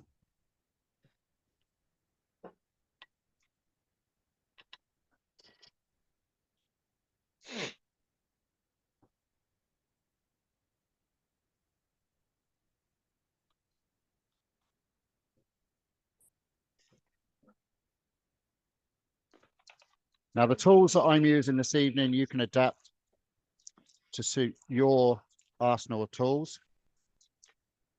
I've tried to keep it to tools that most people would have in the workshop. But where I use a skew, you can use a mini scraper or a hollowing tool.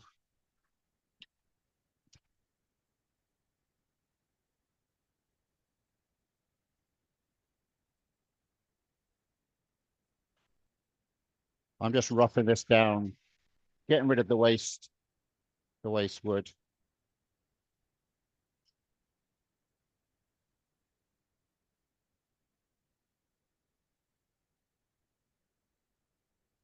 And the only reason why we mark the width there is to make sure that we're not going to make our cube too small. We want to get the biggest cube we can from our material.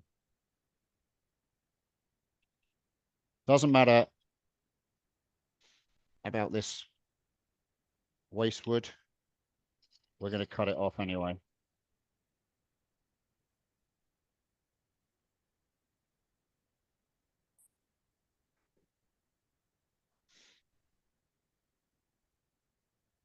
Okay. So before I chop these off, just while it's still on the lathe, we're going to work out our center here. We'll do a quick measurement of how long it is.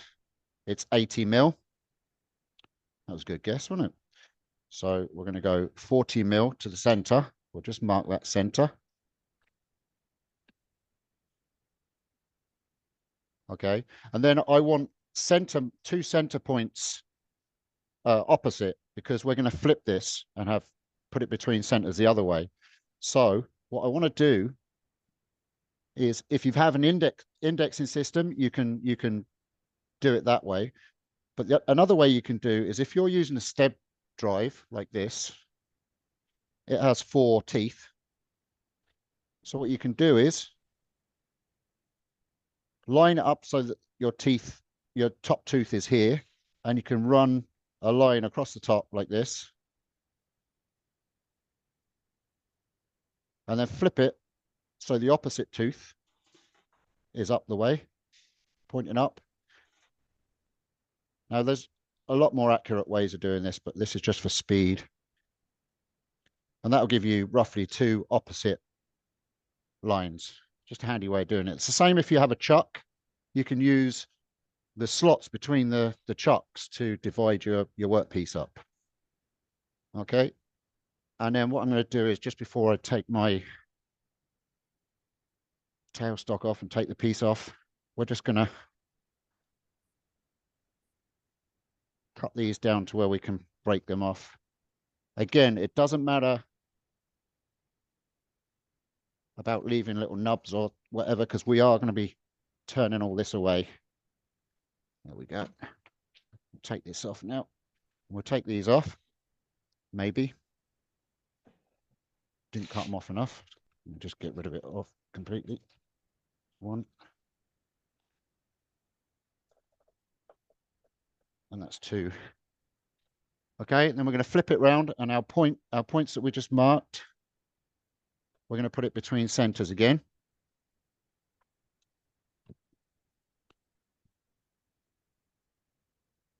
I'm doing this very quickly now. You can be a lot more accurate. Move the tool rest, because obviously we're longer now.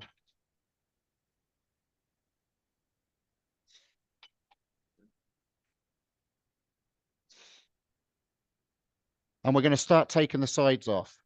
Okay. Now we can roughly work out how big our cube's going to be at this point. And we're probably going to get round about a 70 mil cube out of this. But we're going to just take each side down to start with. Again, with the parting tool.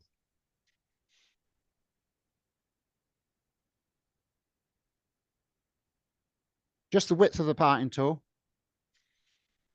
to start with, either side. All the way down to our live and drive center width. Take a look at it.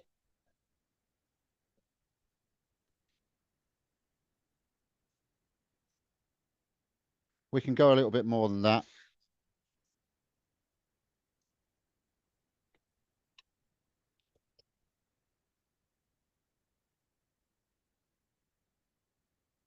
I use the width of the parting tool a lot for measuring, to bring things down to size. There we go. I'm taking the same amount off each side. Now I'm just going to clean that up a little bit.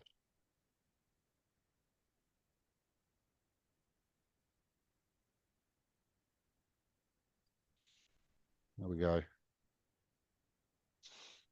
So now we've got the makings of our cube. We've got our 2 sides here. So what we can do then is we can join our 2 sides across. Now, like I say, I'm doing this very quickly. You'd want to measure it and make it more accurate, but I'm just giving you the basics of how to do it. Okay. And now what we want to do is we want to flip it again. So we want to mark halfway on this point again. So we're 60 mil, we're going to mark 30 there, 60 mil, 30 there, and that gives us centers to flip it again. So I'm going to take them off, flip it round.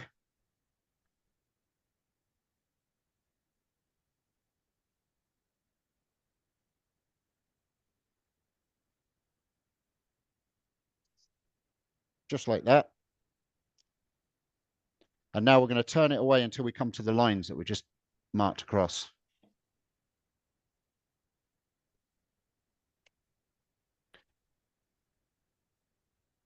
I want to just make sure that we're the same size. We should be. No, we're not. I should have took a little bit more off of them, but we'll square this off and we can, that's a good thing about this is we can keep flipping around until we get the right size. I'll take these sides off while I've got it in this orientation.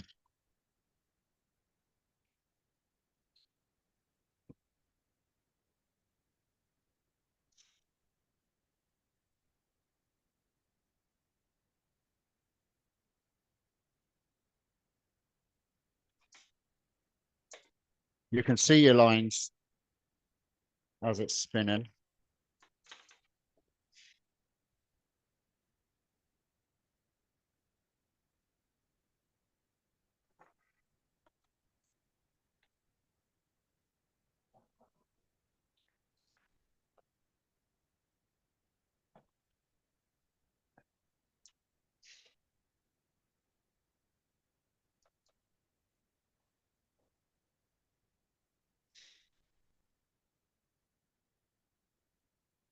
Okay, so now I've got my width there.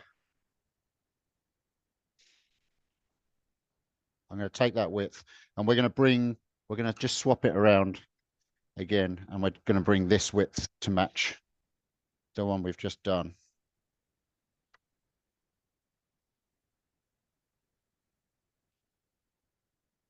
I'll put rough lines where we want to go, one there, just so that I can see it.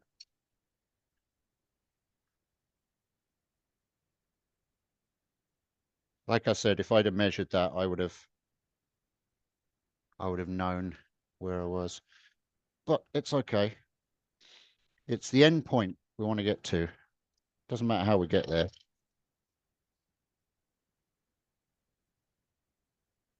Again, taking the same amount off each end.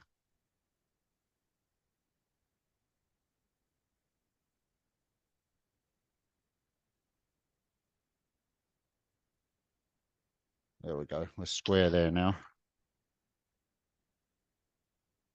Let's take the little belly out of it that I have there.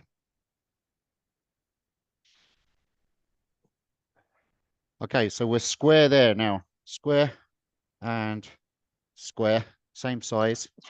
So now what we want to do is we want to flip it around.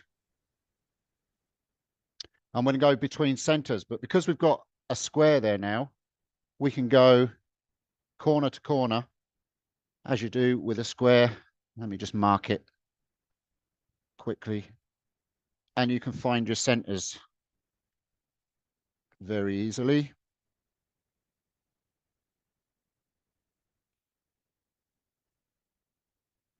I know I'm off camera at the moment, folks. I will get back to you in a second. It's just easier than. You're fine.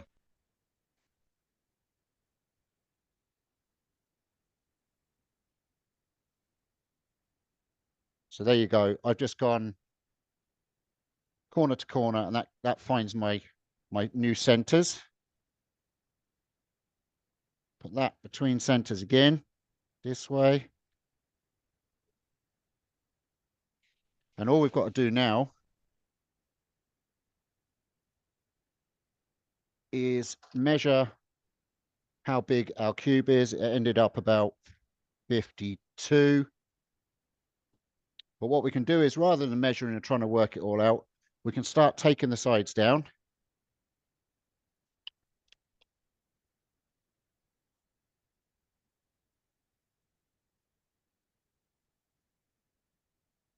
At this stage, it doesn't really matter if we're central.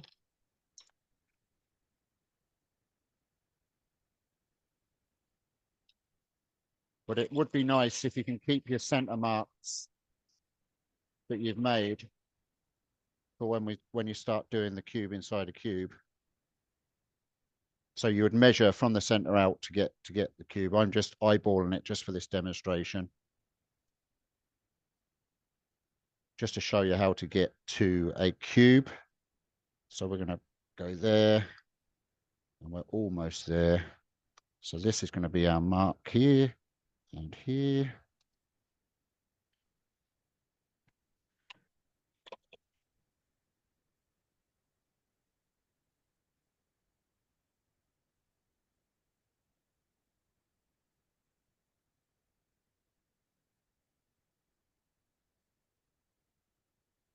Now, like I say, it's a lot easier to do it on your bandsaw.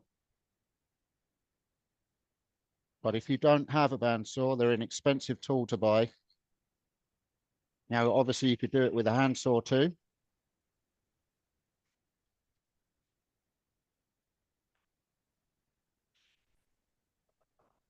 Or you can get your local store to cut it, maybe.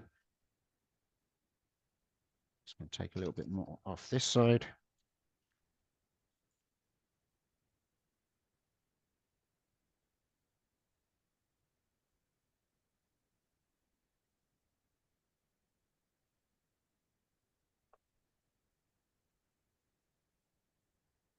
Pretty good there now. I won't spend too much more time on this because I want to get to doing the cube in a cube.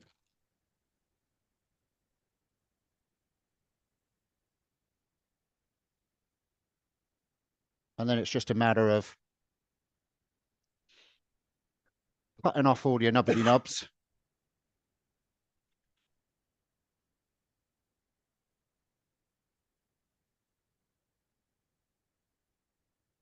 Now this, like I said, this is wet wood. So we all know that wet wood doesn't like being cut with a saw. Kind of binds up, doesn't it? Yeah.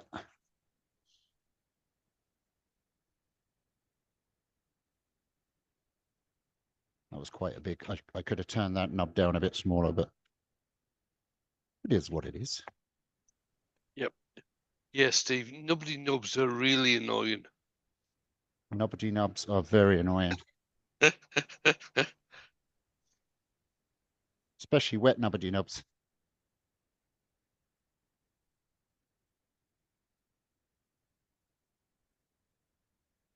Anyway, I'll cut this last small one off. I won't cut that. Well, do you know I will?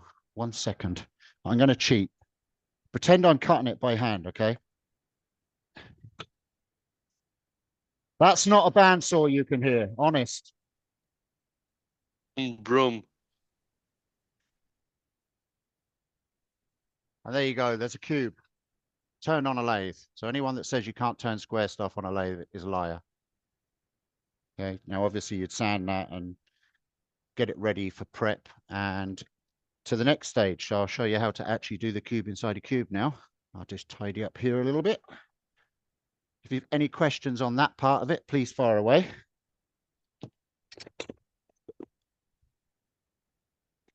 None posted in chat. Cool.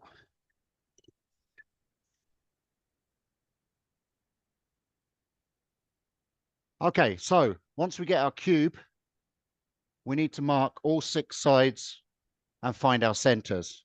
I just demonstrated that off of camera, but I'll do it on camera.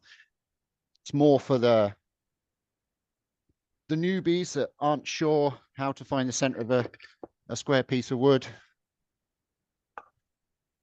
You literally just go from corner to corner. I've just left this one off just so that I can demonstrate. As long as you've got a square, that will find your centers.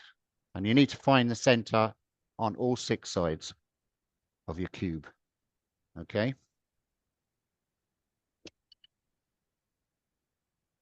This is like Blue Peter. I don't know if you've got Blue Peter in the States, but used to have a show called Blue Peter in the UK years ago, and used to have one prepared. So I've prepared this one. I've put all my drive center marks into it just to speed it up.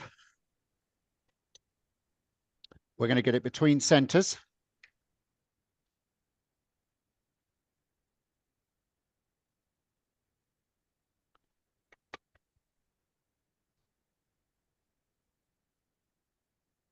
Just like that. This is an 80 mil cube. I know that because it says so just there. And now we're going to work from the side. Now, obviously, as Captain Eddie was saying earlier, as long as you can hold a piece of wood, you can work on a piece of wood on the lathe. But we need to form a way of holding this so that we can cut all 6 sides,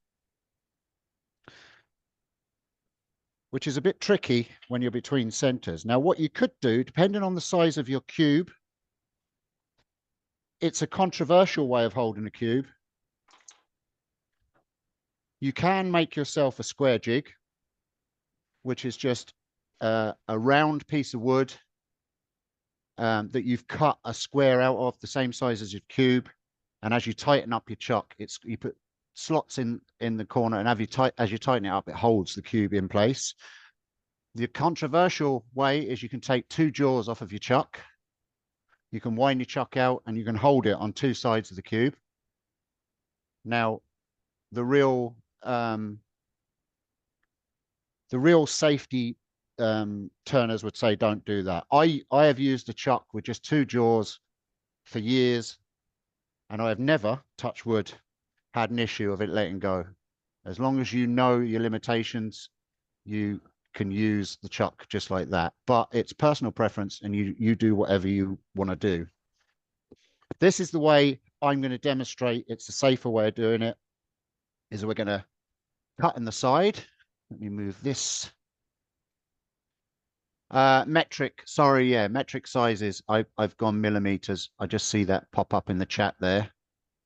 No, that's all good. 25 mils, 1 inch. It's easy to convert. Yeah, 80 mils, probably around about 3 inches, I think, not far off of 3 inches. Yeah. So now we're going to form a mortise in this side. And this is where my 1/4 inch skew, my favorite tool is this tool, the 1/4 inch skew. I absolutely love this tool.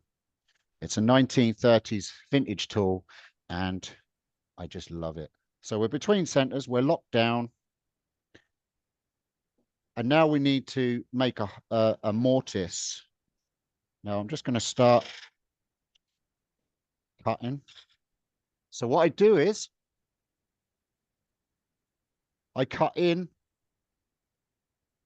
with the top point. I just push in. I wonder if I can get this camera to come round. Sorry now, folks, but I just want to see, can I get you to actually see what I'm doing with the tool? There we go. So I'm going straight in and I'm cutting a groove. I know it's hidden behind the thing. I might be able to get, let me do the overhead maybe. So I'm going straight in with the tool and I'm cutting a groove like this. And then I'm swapping the tool round and I'm going flat in and I'm cutting out a mortise straight in, just like that. Okay. Now I have a jig here that I've made. This is a 35 mil jig. Just a piece of plywood. It's 35 mil this way and it's 20 mil this way. And this is going to be my depth. And obviously twice that depth will tell us what size cube we're going to have in here. So if we're going in this way,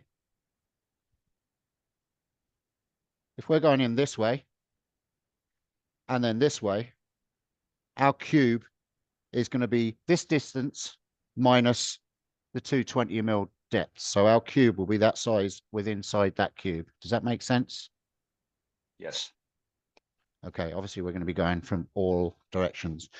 And I need to make my mortise 35 mil wide to give me enough room to work in. So I'm going to come in here.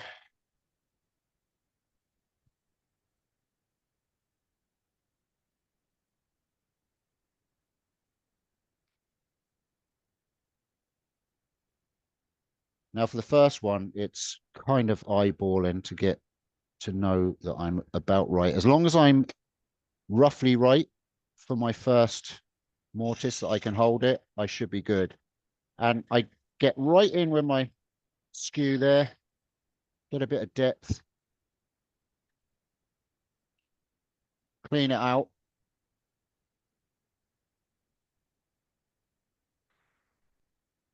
And that's good enough. Okay. And then I'm going to do another one. So obviously we need to do 3 of those before we put our chuck on, because otherwise we're going to be doing hollow, chuck, take the chuck off, hollow, take the chuck off, and that. So cut these first. Okay. So obviously that side is going to allow me to hollow the opposite side. So now I need to do this side.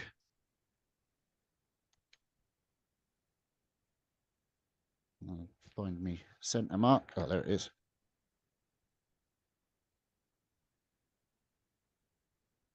And I need to do the same thing again this side.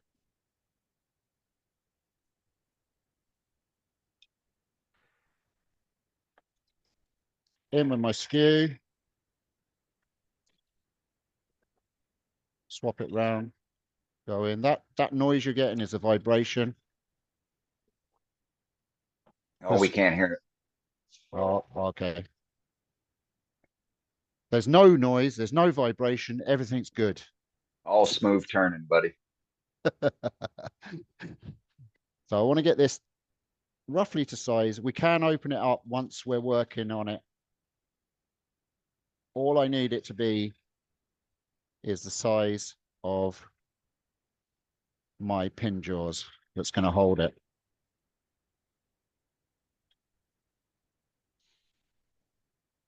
And it's good to leave the nubby nub in the middle, as we call it, because that's always going to allow us to center up the piece again when we put it into the chuck. That's that one. I want to make sure that I'm roughly the right size. I am. And then we need to do one more. So we've got this one, we'll do that side. This one, we'll do that side. And now we need to flip it. So we'll put one in this side so we can do that side.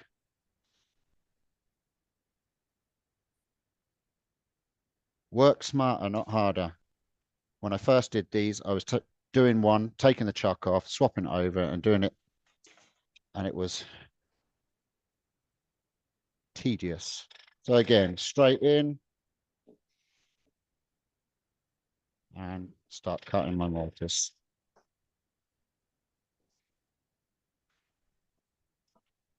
You only need it deep enough for the jaws to hold for now. A little bit more.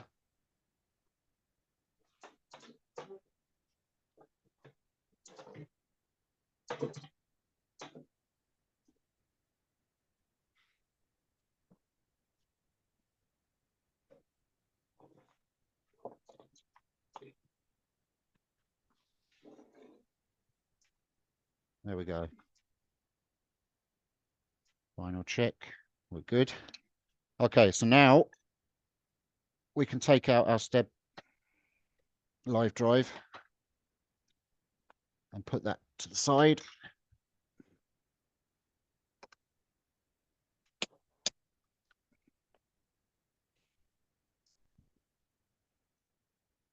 And we'll put our pin jaws in.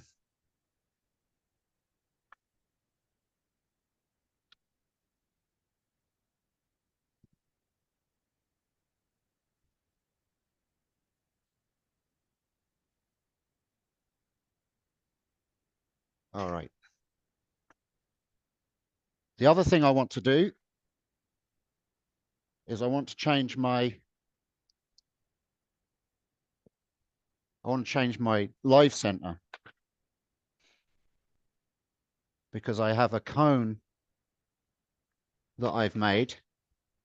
It's actually one that I use for my spheres, for holding spheres. It's just a cone, but it fits onto this drive center, just like this. And it will help me to make sure that I'm center once I turn away these nubs, I'm not gonna know how to hold these exactly square on the chuck. So this just acts as a cone, fits into here, and it helps me to center up. But for now, I'm going to take that cone off and just use the drive. And we're going to go into our first mortise that I just turned. We're going to bring our tailstock up. I'm going to push this. Put a little bit of pressure so we know we're center. And we're going to tighten this up.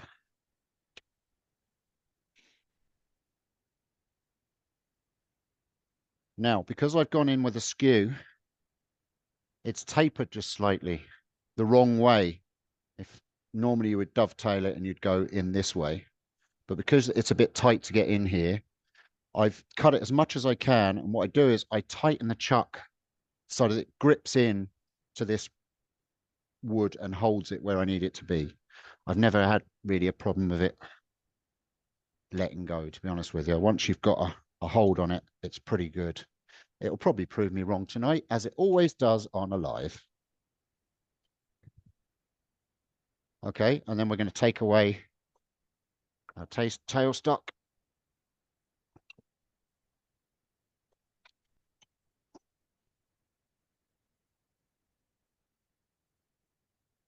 Bring up our tool rest because we're going to be using our skew on its flat.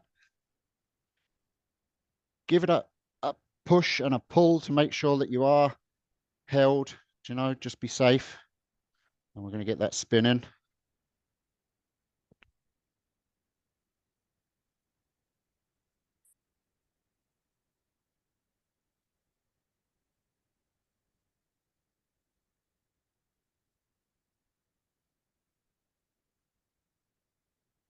Yeah, I just seen that I made a tool for cutting those dovetails with the tailstock in place. Yeah, you can do. But like I say, the way I'm doing this is for folk that have just the basic tools other than the angle tool that I'm going to be using. But again, you can use hollowing tools. You could even get it with the skew if you take your time. Okay, so we're just going to start cutting our mortise out here. Now, the reason why I like using this skew, let me get rid of this tailstock right out of my way. A second. The reason why I like using the skew for doing this is because I'm pushing against the headstock for cutting. I'm not putting any pressure sideways, therefore having a chance of it flipping off the chuck. I'm pushing against the chuck with my cut, reducing the chance of getting a catch and pulling it off the chuck.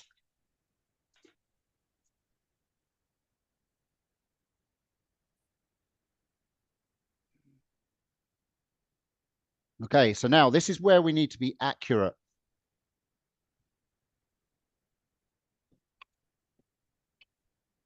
I'm going to bring in my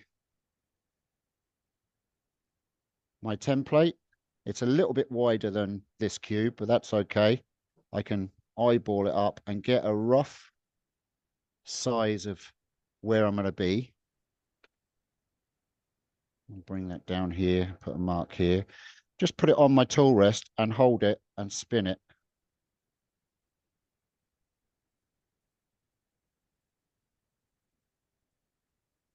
We can get accuracy once we start getting close.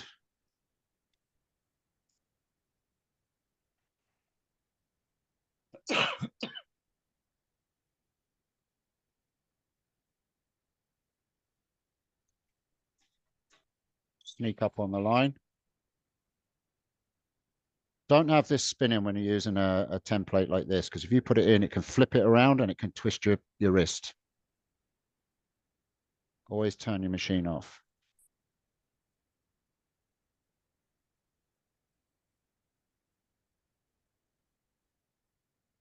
There we go. We're good there.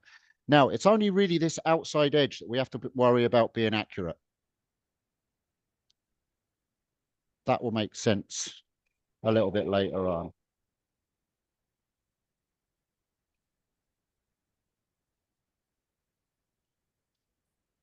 Mm-hmm. Now we'll just check for depth. Still a ways to go.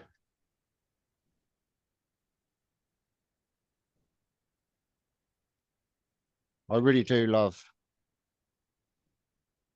the skew for doing this.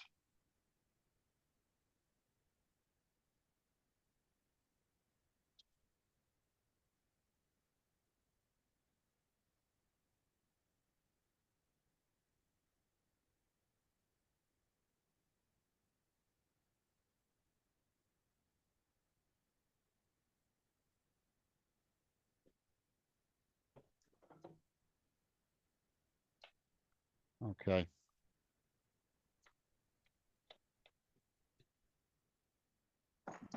Just a couple more mil to go in there. So what I do is I don't go right down to my depth with the skew. Sometimes you can get a nice finish on the bottom with the skew. I've gotten better over the years to be able to do that.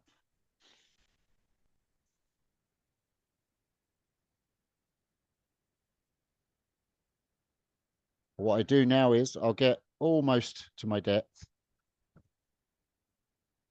I'm just a couple of mil off my depth there. And that's when my box scraper comes in. I showed this before. It's a modified box scraper. It's 90 degrees here.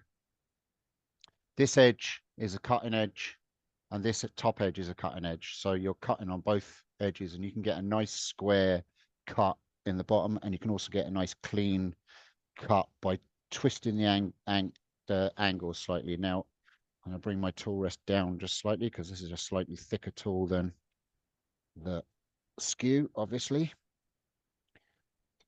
And so I'm going to come in here, put the light on, you might be able to see what I'm doing.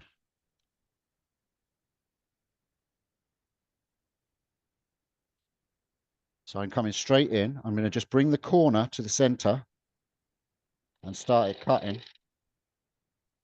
Bring it across, then tilt the tool, and it should cut a nice 90-degree cut. Now, with this, that's not important. The only important thing is getting a nice clean cut on what will be the face of the inner cube, which is a nice cut on there now.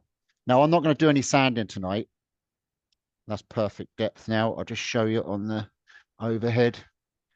You can see that slides in there. We're touching inside there, and our outside is touching on the side of the box. So that's the right depth. It's the right width. Hey, Steve, real quick, while you got your jig there, what's the dimensions on the jig again?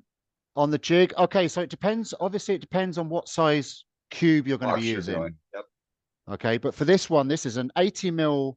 I've got 80 mil written. No, I haven't on this one, but so obviously, if you make a cube too small inside, it's going to fall out of the hole that you make, right? So you need to make your hole smaller than the cube inside, all right? But we will be undercutting, which is the trick to this. So really, you have to work it out to the cube that you use. But if you make the outer width of the jig the same width as your cube that you're going to be working with, it makes everything easier to find centers. Okay. So find the center. You can see I've got the center marked on that. So as long as you've got your center mark and the same distance from there to each side, you'll be accurate. And then depth wise depends on what size of cube you want. So obviously twice the depth of your jig away from the overall width of your cube is going to give you your internal size. Does that make sense? I think it makes sense. Yeah. Okay, so the face of your inner cube is the important thing. Now you can go in and you can sand that now. Don't worry about sanding the edge here because we're going to be doing more work on that in a little while. Sand this front edge, okay? Now, Dane, make sure you shout to me about time because this is quite a timely project. So I can I can jump I've got another one made, so I can jump to kind of the finishing stages if we need to. Okay. Okay, will do. Yeah, can I just say that Steve has refined this? Yeah, there's a lot of years gone into refining this. It was very haphazard when I was first used to do it. I'm just going to move that light out of my way just while I center this up.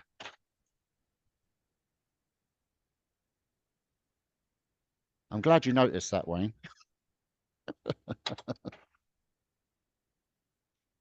I was a newbie when I first did it. This project actually was a challenge from my tattoo artist who does my tattoos in the UK.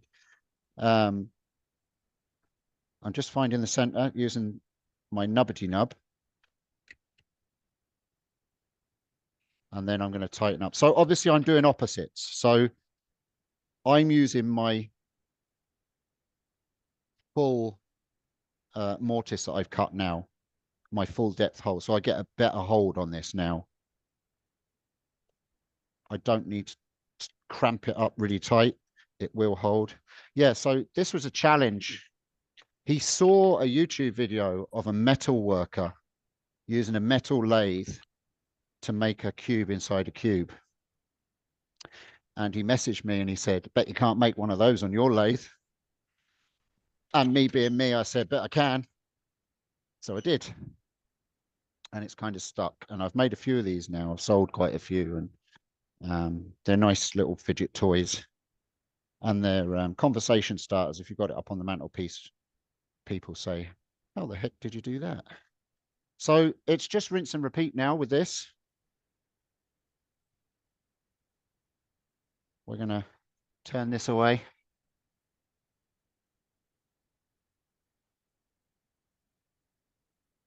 Get rid of my nubbity nub.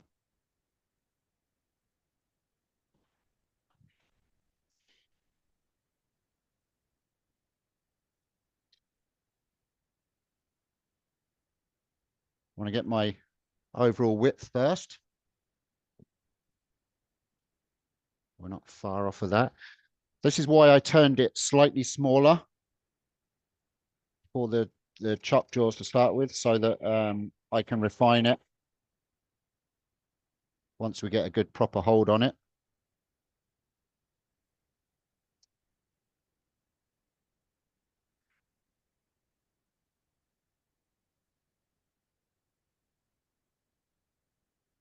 That should be about right. Yeah, we're good. Okay, here we go again. So we're going to find our depth now. Now, if your cube is slightly out, if it's not turning perfectly square, don't worry about it. You're still going to end up with a cube inside a cube. And the only way you're going to know that the inner cube doesn't line up perfectly with the outer cube is if you hold it exactly. No one's ever going to do that. You'll never know that the inner cube doesn't quite match with the outer cube. As long as it doesn't come out of the holes that you've turned, you're good. Now you can have a lot of fun with these cubes as well. You can do this with a sphere too. You can make a cube inside a sphere. You can do a sphere inside a sphere. Now that does need specialty tools like the Spring-It tools. Almost there.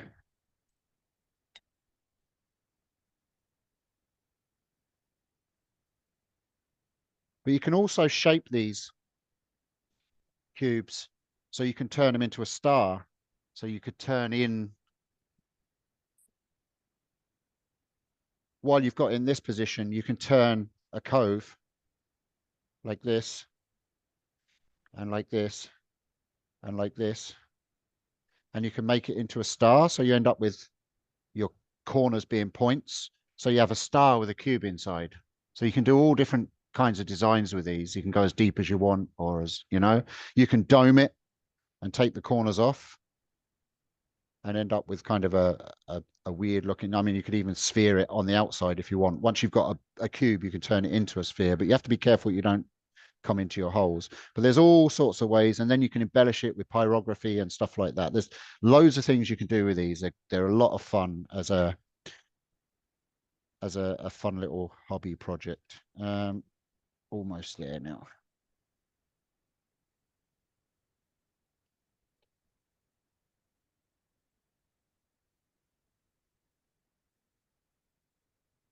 Okay, so get my box scraper in there again now.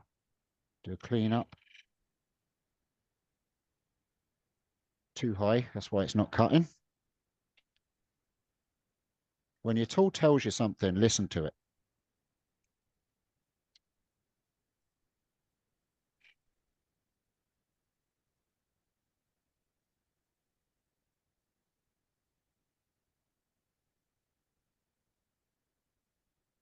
See how we do it for depth.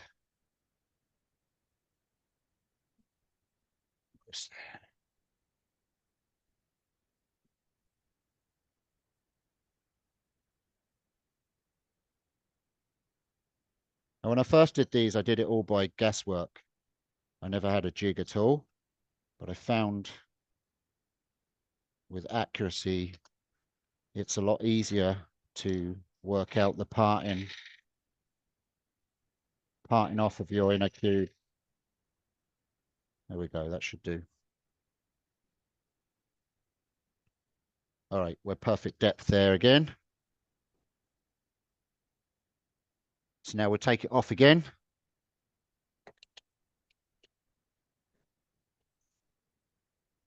And we flip it around to one of our original shallower mortises.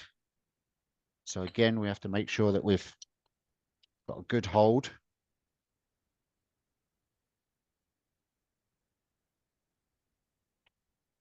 Find our center before we tighten it up. I tightened it up a little bit too much. At least that shows that we're getting a good hold on it.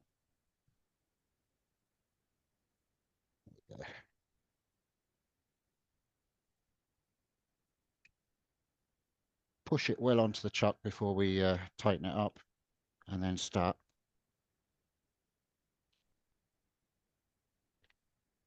Now you need a good piece of wood with no cracks in it, because you're using this on expansion mode. And if you've got any cracks or weaknesses in the wood, because you're slowly taking away the body of material, any cracks in the grain are going to let go when you put a jaws into expansion mode, because you're putting it under pressure.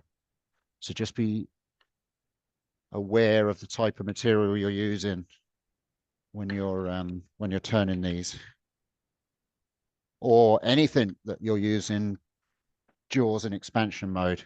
If you're doing bowls with a mortise on the bottom, make sure that you have no cracks or voids that are going to split under pressure.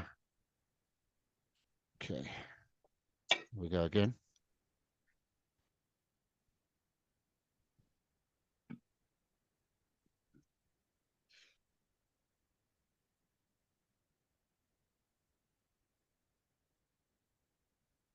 You'll notice I'm turning my lathe off when I adjust my tool rest as well.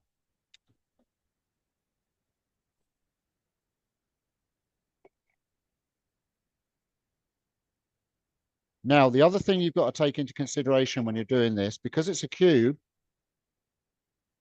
your grain orientation is going to be in all different directions. You're going to be cutting some end grain, you're going to be cutting some side grain. So the cut is going to be different. It won't feel the same. It will feel a bit odd sometimes. You'll think, well, why is my tool not cutting as well as it was on the other side? It's because you're going into end grain or side grain, depending on what tool you're using. I'm just giving myself a reference line to work to. I always put an X if what I'm cutting, if I've made a slight mistake and I've marked it that it's going to be slightly bigger. It reminds me that when I get to the line, not to go to the line, always stop a little bit short and check my width again. Almost there.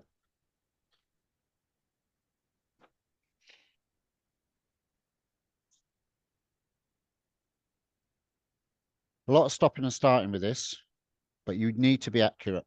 All right, I've got my width now. Now let's do our depth. So I'll do this one a little bit faster.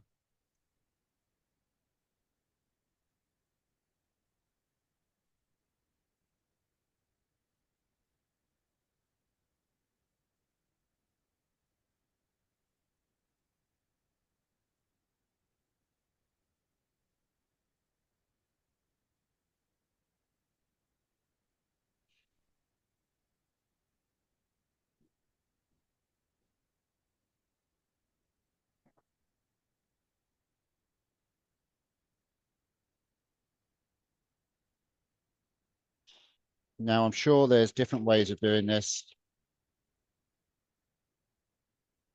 You're probably all sitting there as well thinking, well, you could do it this way, you could do it that way. That's the good thing about doing these projects is you see one person do it and then you adapt or improve the technique.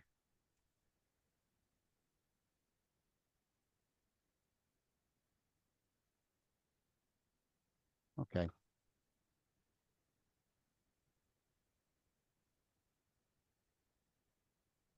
Yeah, I hear all the inner rumblings of why ain't you using a Forstner bit? It'd be so much quicker.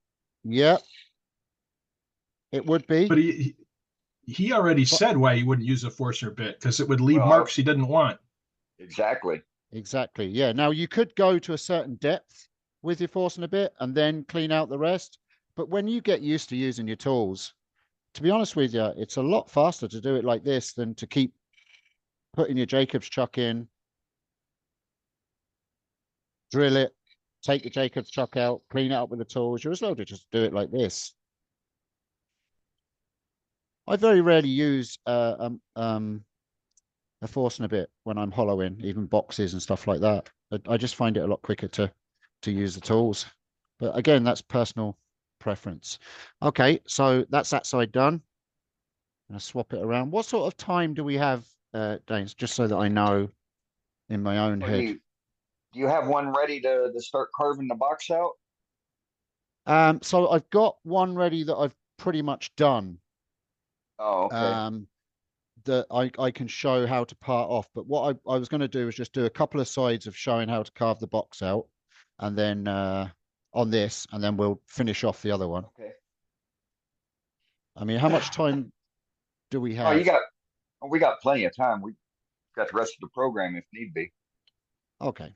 Yeah. All right. Yeah, Not a no problem. worries. Cool. Yeah, I'm mesmerized. I'd love to see it all.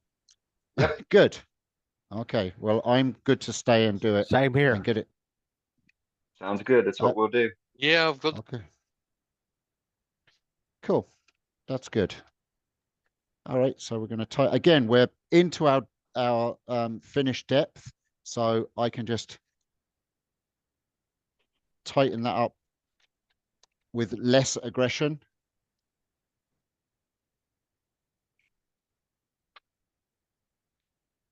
Go.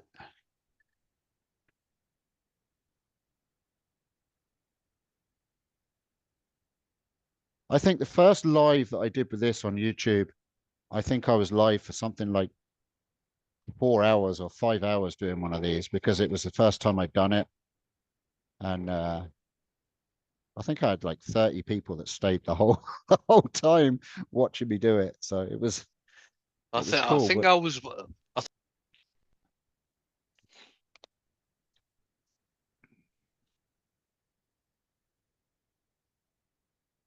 Yeah, Wayne was there definitely. Oh yeah, I think I was.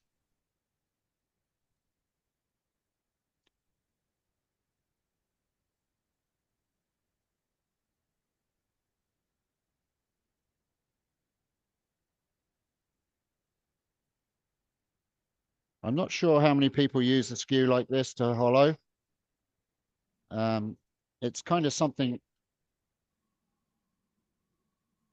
because I'm self-taught, and the tools I started with many moons ago on my homemade drill lathe that I had, the tools that I used were sharpened screwdrivers and adapted wood chisels and a Milwaukee 110 volt drill that had forward and reverse, a plywood headstock that I made myself that slid up and down a plywood bed. Now, if anyone hasn't followed or doesn't follow Steve, I think he still has a video up there. Wayne, you're bumping Steve off the camera.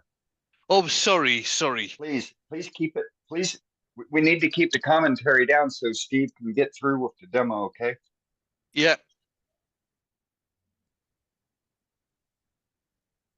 You can fire away when we're done, Wayne. No bother at all.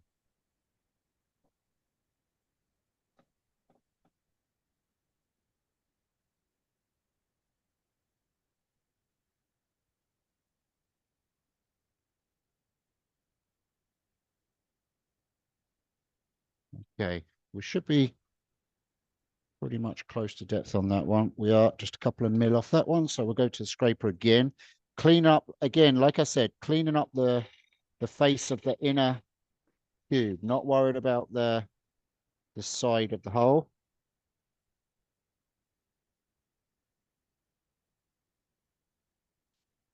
And when you're sanding, you would sand your inner cube face now. I mean, you can do it at the next stage as well. And you'd also sand your outer faces here.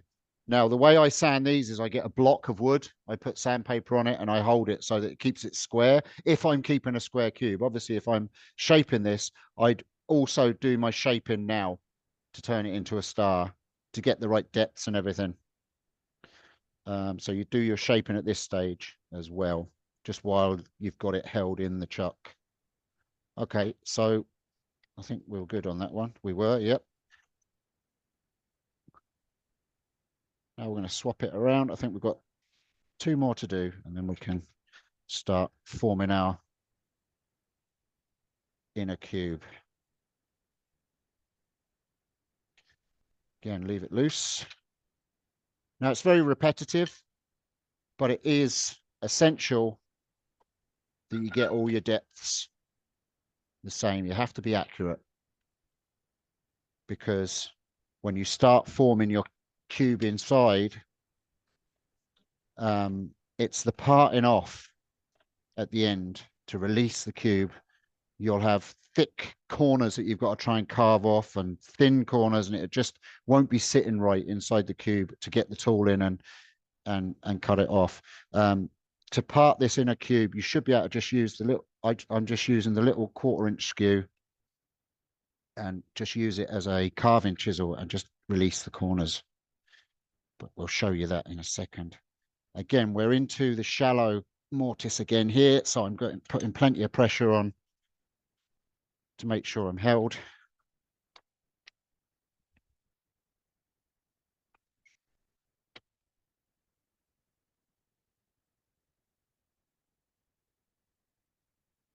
Getting my tool rest as close to the piece as I can. I don't want too much overhang when I'm using the skew. Because it's thin, you'll get a lot of vibration.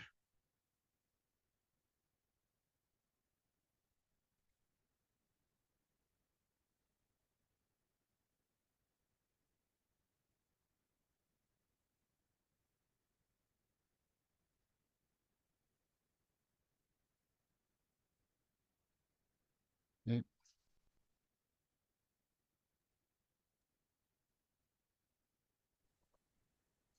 Again, just using my reference to get a rough idea where I am.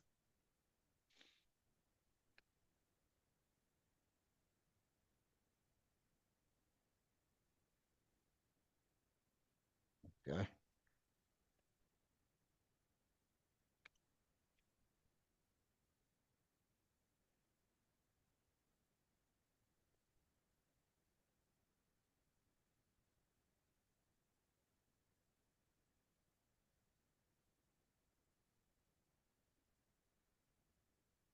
Perfect.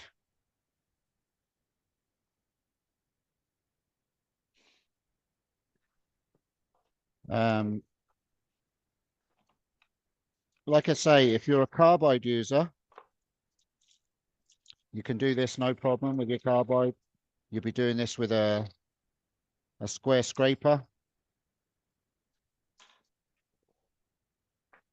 The only thing that I would advise if you're using carbide is to just slightly twist your tool and get a nice shear cut on your inner box rather than just going straight in and scraping it, because you'll get tear out, especially on the end grain part section of the box, of the cube, sorry.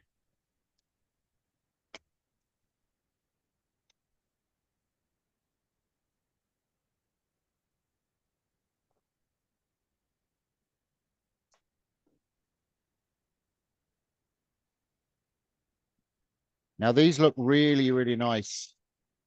If you use spalted wood, they look really cool, but obviously spalted wood is a little bit softer. So as you're working it, you might have to stabilize it with CA glue as you're cutting each side.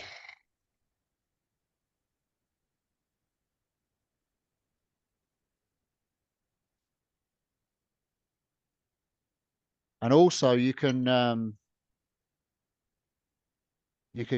the wood in such a way that your internal cube is a different color to your external cube. Now, I'm not clever enough to work that out. Well, I probably could. It's just I'm lazy and couldn't be bothered. I don't have the patience for segmenting and laminating.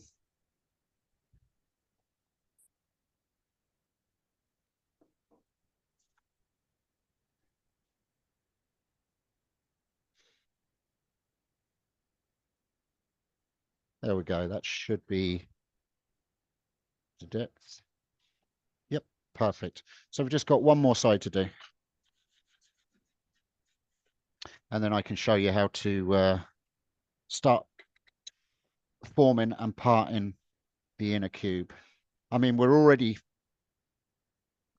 forming the cube inside, as you can see. But the idea is that we've got to start finding the corners of that internal cube and part it off from the external cube.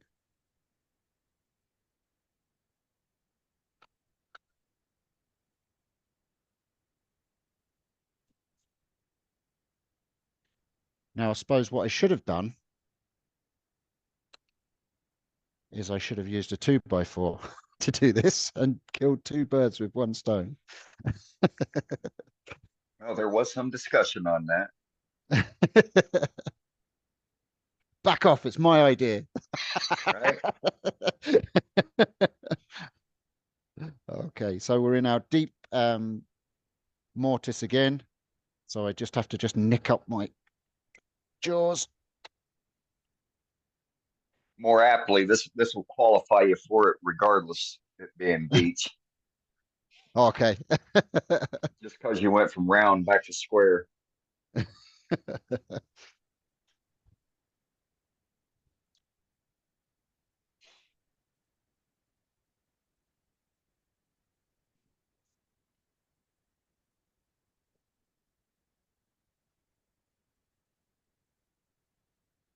Sometimes those little nubbly nubs that you have left there can fight you. So it's always a good idea to take them away from the outer to the center, because the center is spinning a little bit slower. Your tool can get a bit bound up if you try and push your tool through into that small piece of wood, and it can cause you a few issues. Using the skew anyway. Other tools maybe not so much. Now you could do this with a gouge. Not a problem. Just like hollow in a box.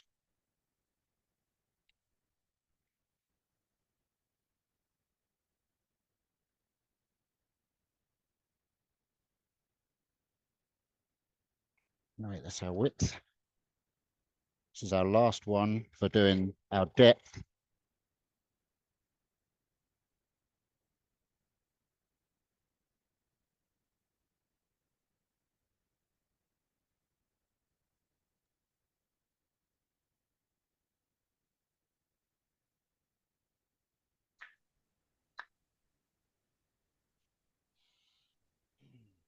Oops.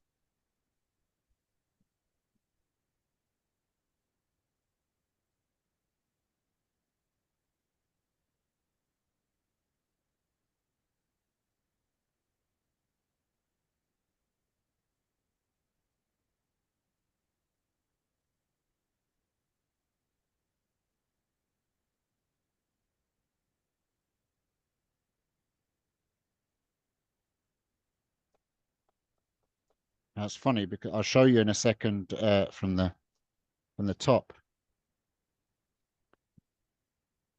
When it's spinning, it actually looks like a sphere on the inside. Mm-hmm.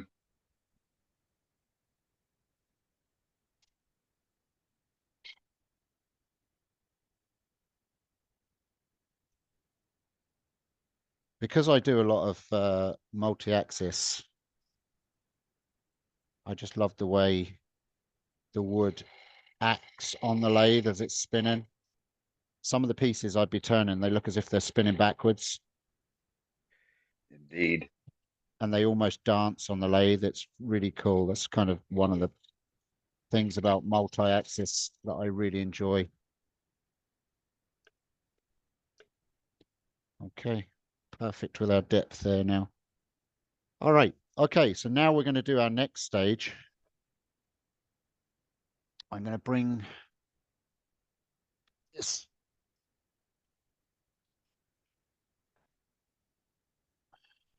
camera around and zoom it in because I want you to see what I'm doing with this.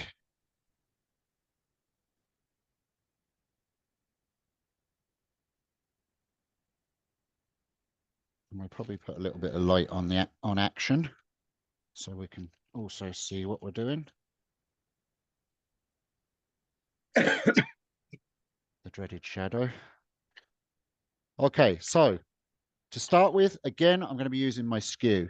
And what I'm going to start doing is I'm going to start doing an undercut, which means that I'm going to keep my outer surface the same size, but I'm going to start expanding the hole and making a cone shape going into the inside.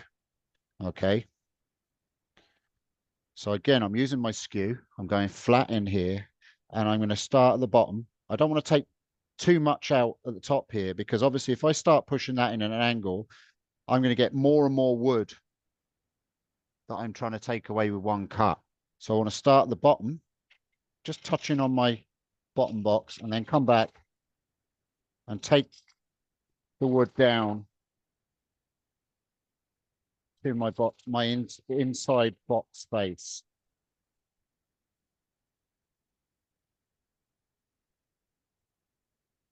And we're going to form an undercut.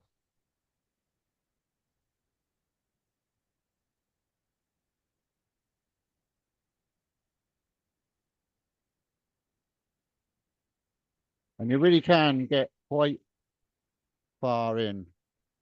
In fact, with some of these boxes, I've done the whole lot with the 1/4 inch skew. I've not had to use the angled tool at all.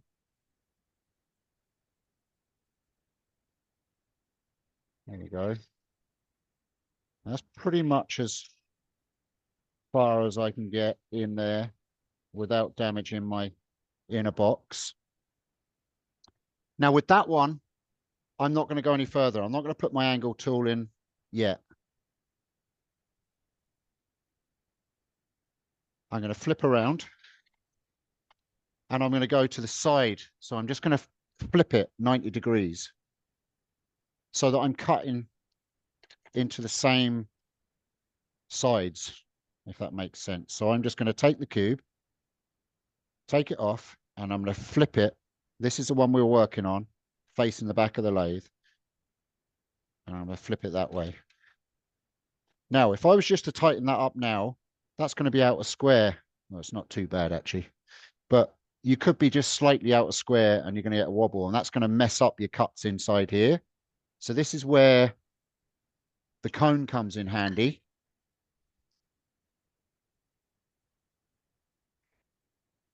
Steve, how deep was that cut that you made? So I went to the face of the cube that I've already cut. Right. Okay. But I just went at an angle. Yep. And widened how it as far far as I could with my without my skew, the back of my skew, without the heel of the skew. Obviously, I'm going in like this. I've gone in as far as I can without the heel of my skew digging into the front face of the box and marking it. So I've gone in as far as I could with that angle and then just straightened up. It doesn't matter with that first cut yet. What we want to do is with these first two, we want to work out our gauge for all the rest. So we want to break through and see daylight. So I've gone as far as I can with my skew on that side, and I'm going to do the same with this. And hopefully we should break through into daylight, and we can work out then how much we've got to take away with the angle tool then. Does that make sense? Yeah. Okay, so I'm going to put my cone over my live center now. This is just a cone that fits on top of there, and I'm going to bring it up.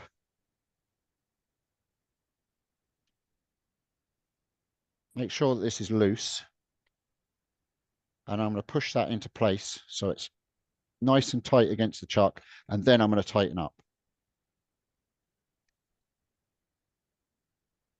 Just so it's nicked and held. Then I'm going to pull this away, and that should be centered.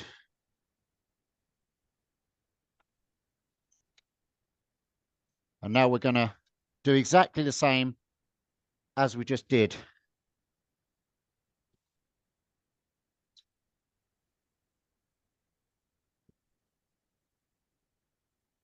Start at the bottom, start taking away small cuts, finishing at their face every time.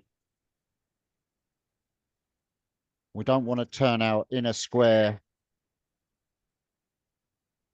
into a square or a cube that's got rounded off edges. We want to try and keep it as cube-like as possible.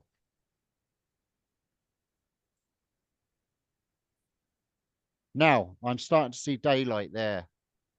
And you're probably seeing daylight there too. If you just look just above the tool rest, just here, you can see light showing. You can see the lathe showing behind it.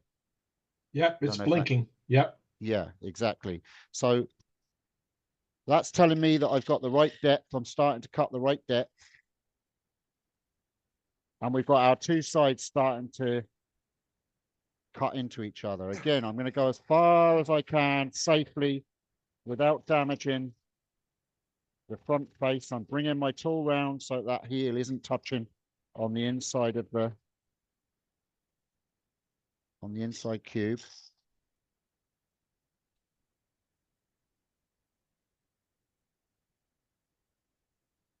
You can pretty much see the cut when you're working inside. There we go. We'll turn that off, and we should have like a slot in here. You can see it. Can you see it? Yeah, just there. Okay, and that is the edge of our cube that you're seeing. So now what we need to do is we need to determine where the corner of our cube is going to be. And that's where the angle tool comes in. I've gone in kind of as far as I can safely with my skew. So this, you could use a hollowing tool like this, the carbide hollowing tool. Yep, you can get HSS stock on Amazon, exactly, and you can make your own tools. What I used to do with these when I first started doing it is I had Allen wrenches, Allen keys. I think you call them Allen wrenches in the States. And I used to just make a hook tool out of that. And I put a handle on it and sharpen it down to a fine point. Now, the only thing with the Allen wrenches is that they're not very tough and steel, and you have to sharpen them quite often. So now we're going to come in here. Oh, actually, I need to just adjust my height with this tool because it's quite a thick bar, and I need to come out a little bit always cutting on center. And now what I'm going to do with this tool is, I'll just show you on this front face, is I'm going to follow the front face of the inner cube, and I'm going to slowly clean away this inner corner down here, taken away from the inner edge of this and the front edge of the cube, trying to keep it as square as I can and making a dip. And what I'm trying to do is I'm trying to make that slot to the point where you're forming a corner. Now it's guesswork on the first two. You might have to go back on the first two, but once you've got these, you should pretty much know where you're going. So I'm just going to come in here. I'm going to follow the front face of my inner cube, and I'm going to start taking away a little bit at a time. Now this tool, because it's homemade, you have to find the sweet spot cutting. Doesn't take long. There we go.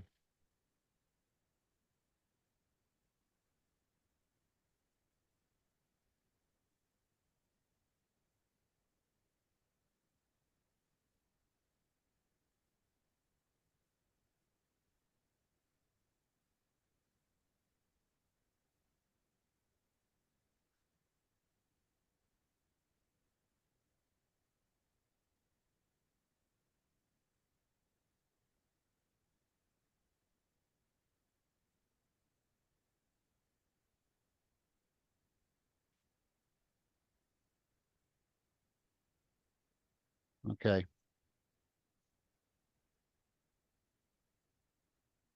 Now our gap's not going to get much bigger in there until I go into the other side, but I can see that I've cut that down quite a lot. I can pretty much imagine where my, let me see if I can get that there. Let me see if I can get this so that you can,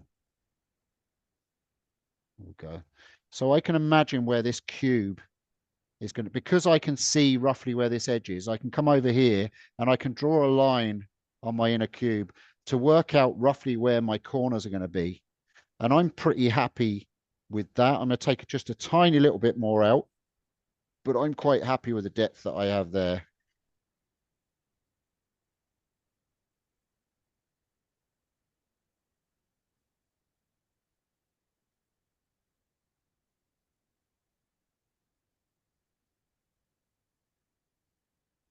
There we go. I'm happy with that now.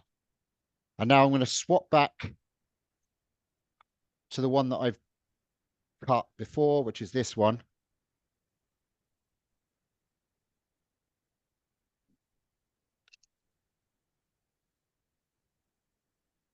I'll flip that back and put it there. Now, just for speed, I'm going to just eyeball this without bringing my dome up each time, because that does take time. I'm just going to eyeball that we're spinning quite true, and go with that.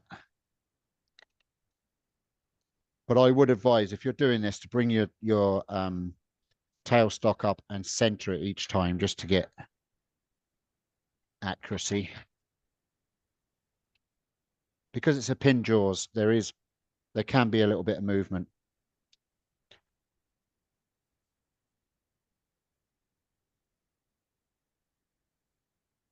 Now, with this cut, you've got to be a little bit careful, because that gap's going to slowly open up and your tool could go into that gap and you could get a catch. So just be aware of that.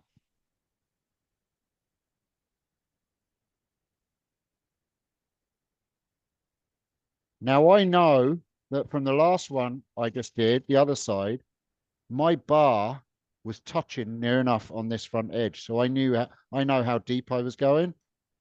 So I'm just going to match that.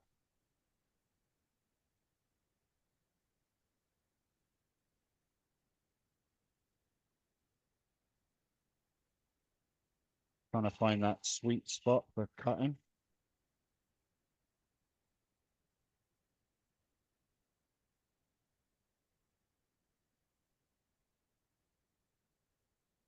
Now I felt a little bump there, which tells me that my hole is a nice size now there. Yeah, I'm very happy with that now. The size of hole that we've formed there, you can see that now. You can imagine yeah. the corners of our cube appearing there now.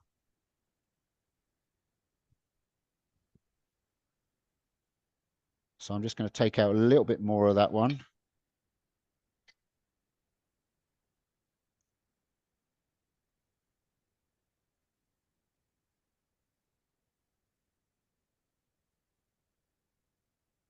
Okay, I'm happy with that. Now, what you can do is I've cut like a trench at the back there. What you could do if you want is you can refine that, and you can curve your cuts in here and kind of make it that this is nice and curved and shaped. I'm not going to do that tonight, but what you can do is you can get your gouge in there or your skewer then, and you can make that transition not as abrupt as I have it there, just to make it kind of curved in nicely. Take your time and get your sandpaper in there and clean it all up. But just for the sake of the demonstration tonight, I'm not going to go into all that detail. So now we're going to flip this around again. How are we doing for time, Dane? You're done good. Good. Okay, cool. We'll see it through. Cool. So now I've got two and I've cut into here. I'm going to flip it again 90 degrees. So we're going to get our third cut in and we can start forming our our corner. Again, I want to get that so it's spinning as true as possible without messing about with the tailstock. That will do for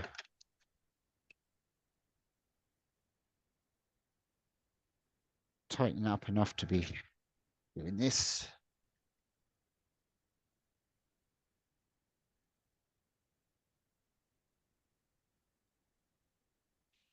Okay, again, with my skew that I've put down somewhere over here.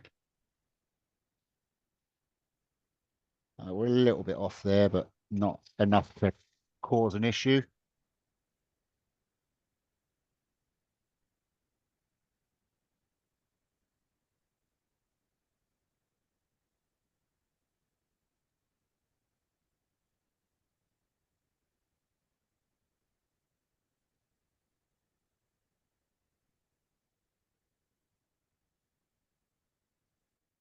Now, what will happen is, as you go into these, the daylight will come quite quickly. That one's already punched its way through. Because you know what depth you're working at now.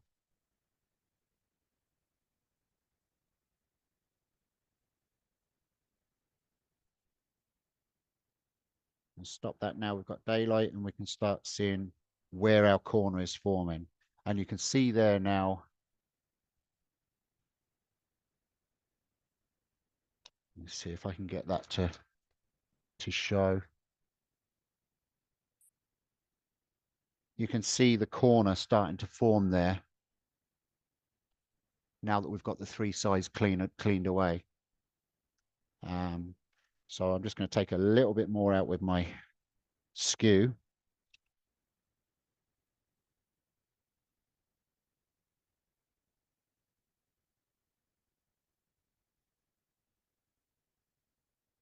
And then go in with our angle tool again.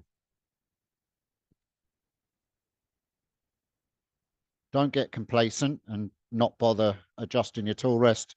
That's when mistakes happen and you end up wasting all that time getting it right just for a lazy split second.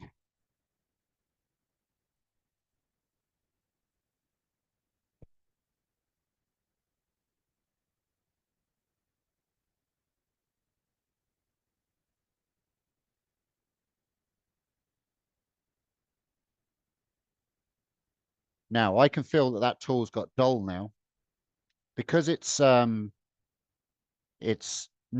a carbide tip. It's just machine metal. It dulls a lot quicker. So I just get my diamond card, 300 grit, and I just put a burr back on that cutting tool. Only takes a second. But sharp tool's a happy tool. And there you go. I can feel the burr on that again.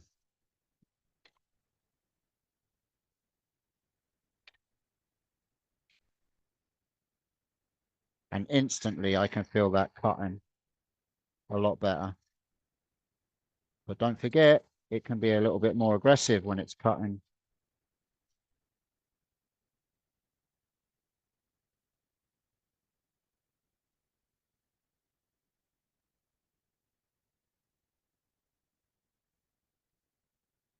There we go. Okay, good. I've got a tiny little corner there now. You spin it around there. I wonder will this camera pick up on it actually? Let me just try the.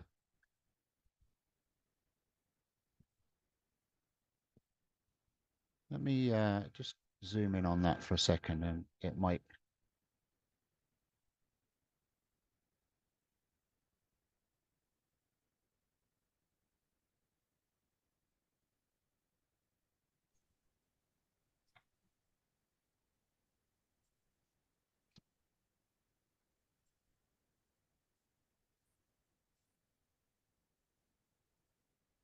Can you zoom in anymore?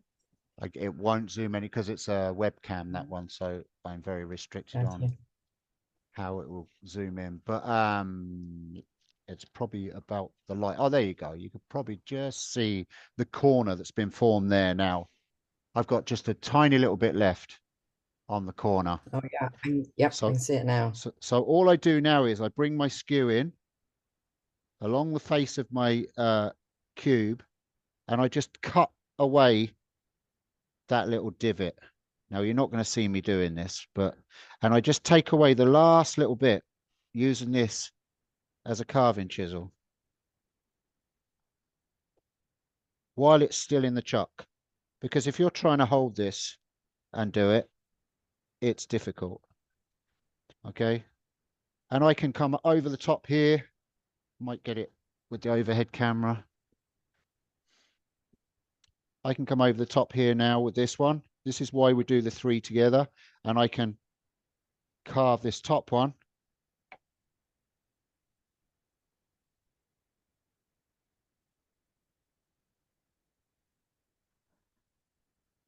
And then I can come on this one at the front and carve that one and take away. And now I've actually broken that corner away now. So that cube is now free. I'll see if I can show you on this one now. It's hard with the light, but that cube is actually free now in that corner. Yeah. And so that's how you release the corner. So now I've done that. I'm going to flip it around again.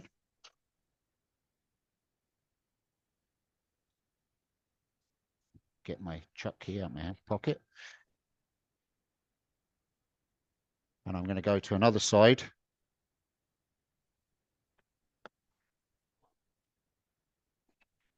It's spinning roughly around. That's good enough.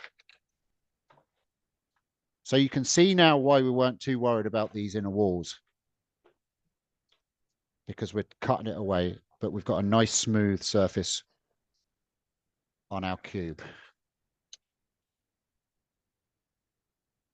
Okay, tool rest up.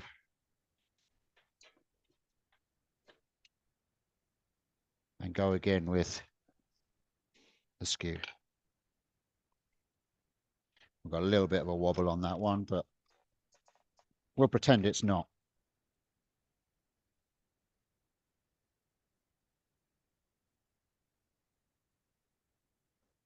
And straight away, I've got daylight showing. because we've got accuracy with our depths, everything's lining up nicely.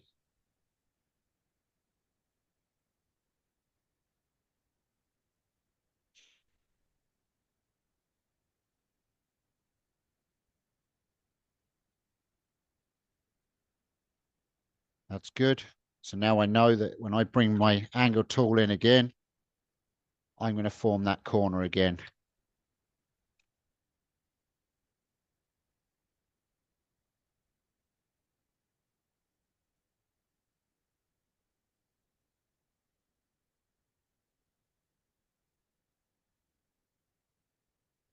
Now I didn't adjust my tool rest there, and I can feel the difference in the cut.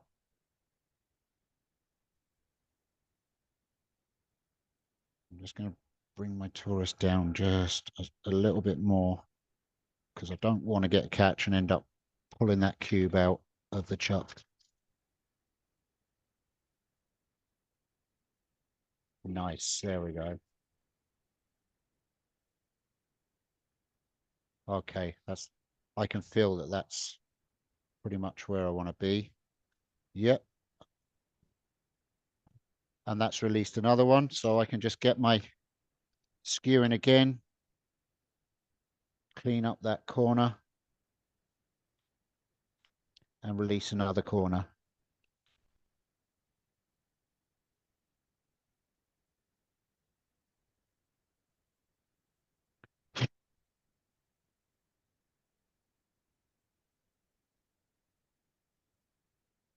And that's why accuracy is key with this, with your depths. Now, when I first started doing these, it was all guesswork with the depths and stuff like that. And it was taking me ages to carve the last corner of the box off because I was leaving too much, and it was different widths and it was different sizes, and it was a nightmare to get right. So, okay, that's another corner release there now. And now we can flip again. I think time-wise, we could probably do this whole cube without, I think we're good to, if everyone's happy to stick with it. Sure, absolutely. Awesome. I'm good with it. It is a satisfying moment when the cube parts from the cube. It's kind of like watching NASCAR. I wouldn't know. Some folks are waiting for the big crash. Others are waiting for the finish. Oh, I see. Yeah. I'm Left tired turn. of my breath. Left turn, left turn.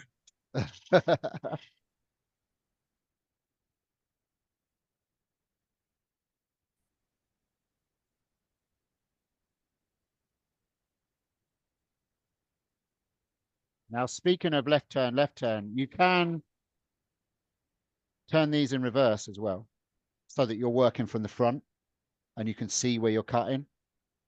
It can be easier. I actually have a tool that is designed to be turned in reverse for just this thing. Awesome.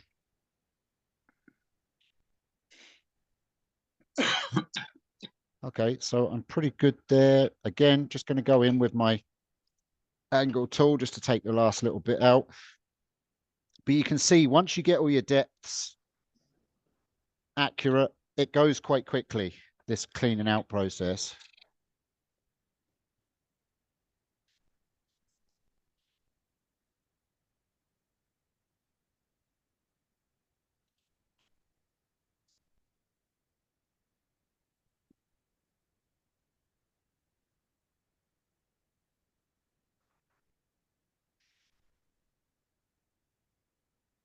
When you start seeing shavings flying out from all the sides, then you know you're doing something right. A little bit more. Ooh.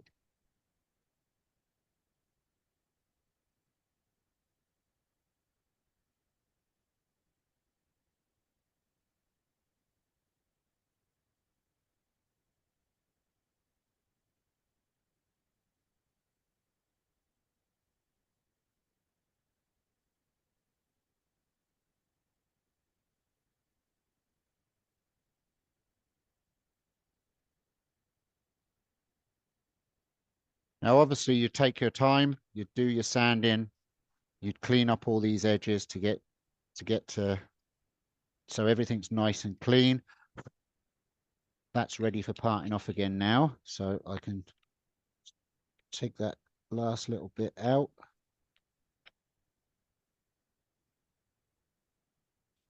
Now, the reason why we do the last little bit with the chisel is because if you go too far, you will actually turn the corner of the cube off. And you'll have rounded edges on the cube.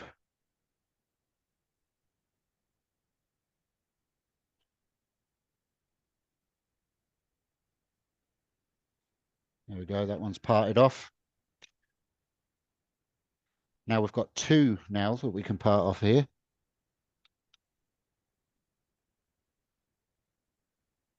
Because we're cleaning more and more sides away.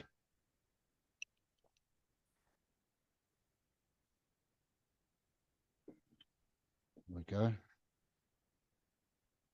That one's parted as well.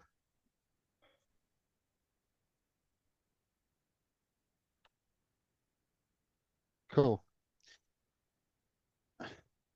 How exciting is this?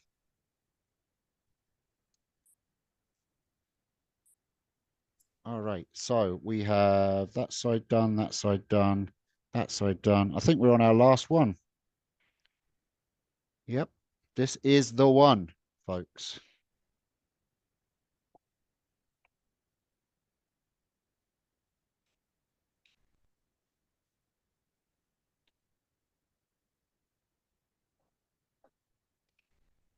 Oh, turned it the wrong way.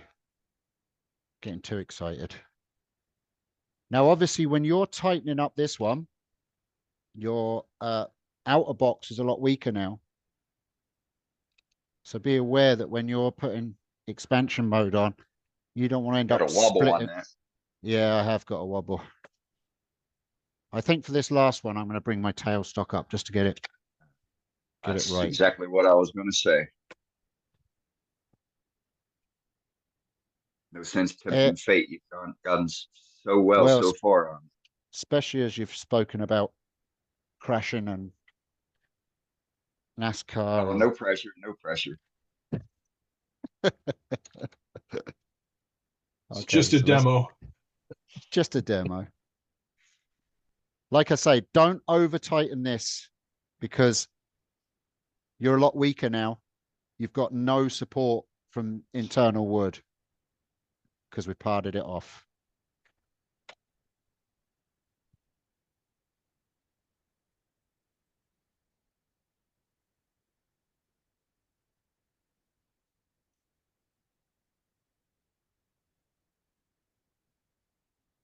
Right.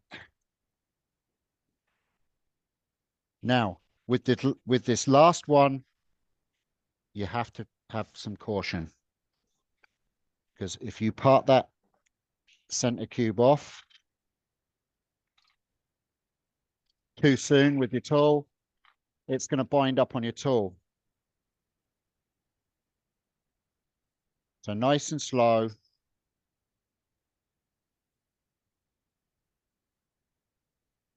Go by feel. See, can you feel anything moving? And when you see light, like I'm seeing there, stop, assess, see how much you've got to play with, and then go back to it. Don't try and do it all in one go.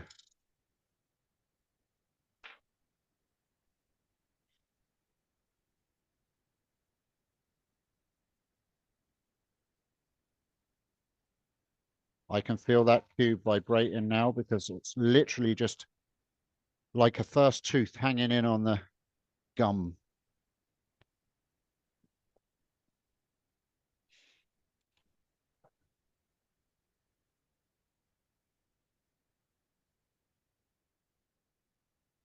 Okay, so now this is where I bring in my hook tool again.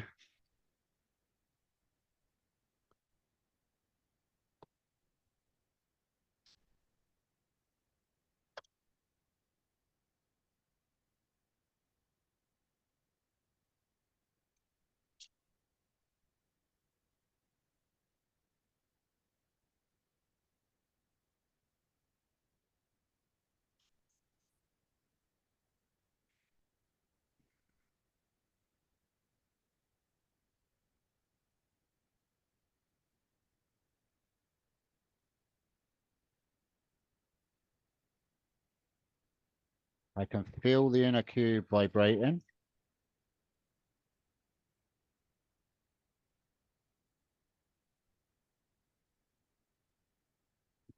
Very nearly there.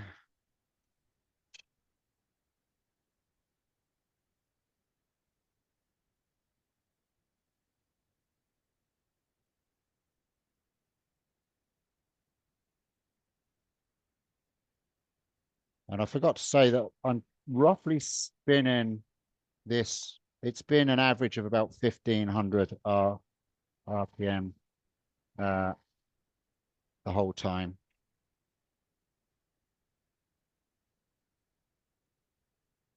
I've not adjusted the speed at all.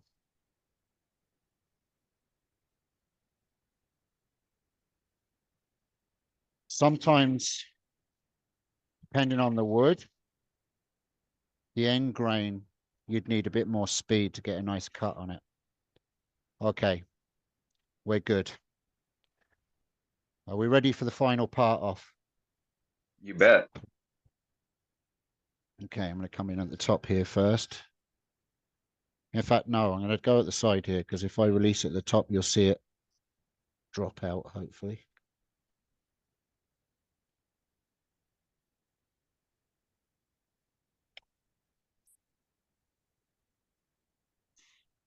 That one. Obviously, we've got two corners to release.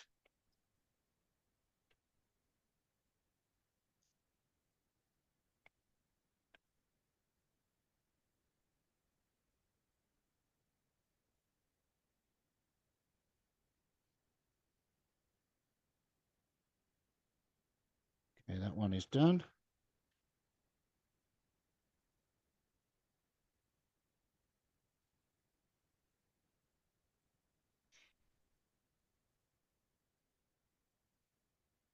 Go. Oh, I just heard the click. It's always a nice click.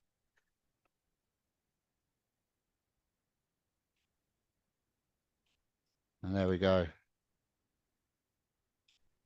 Now what I'll do is I'll orientate that cube so that I can get to any pieces that need carving off to allow the cube to move around freely. You can get your Dremel in there either to do any cleaning up, but if you've done your cuts properly and you've sanded up as you've gone along, there should be very little cleaning up to do.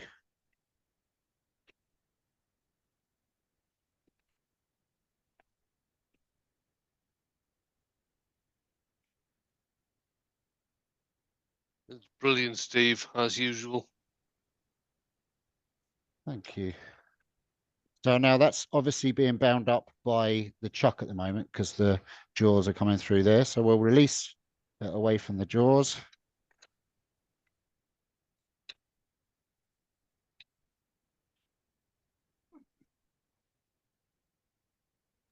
Now, and there's your cube rolling around and moving around in there, but it will not. I can breathe again. It will not fit through the holes. Very That now, makes two of us.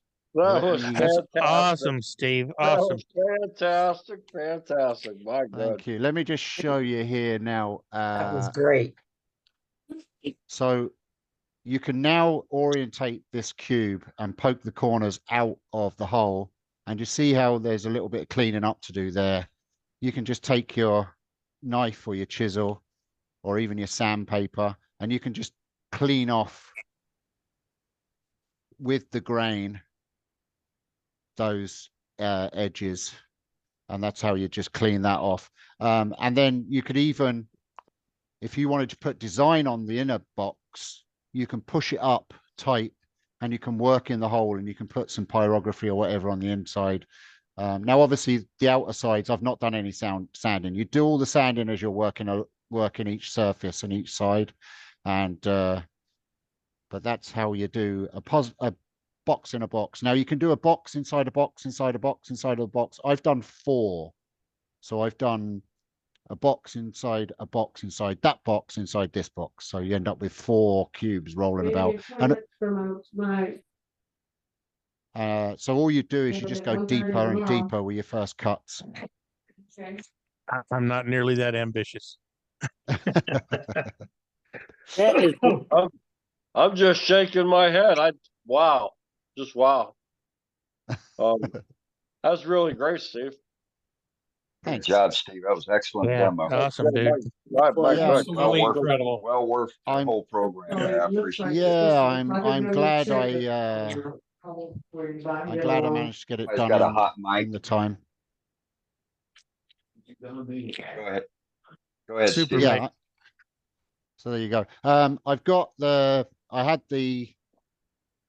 this one done as well, but it's a gnarly piece of wood. Do you see but it just goes to show, don't stop. I mean, this was what I was saying about the cracks.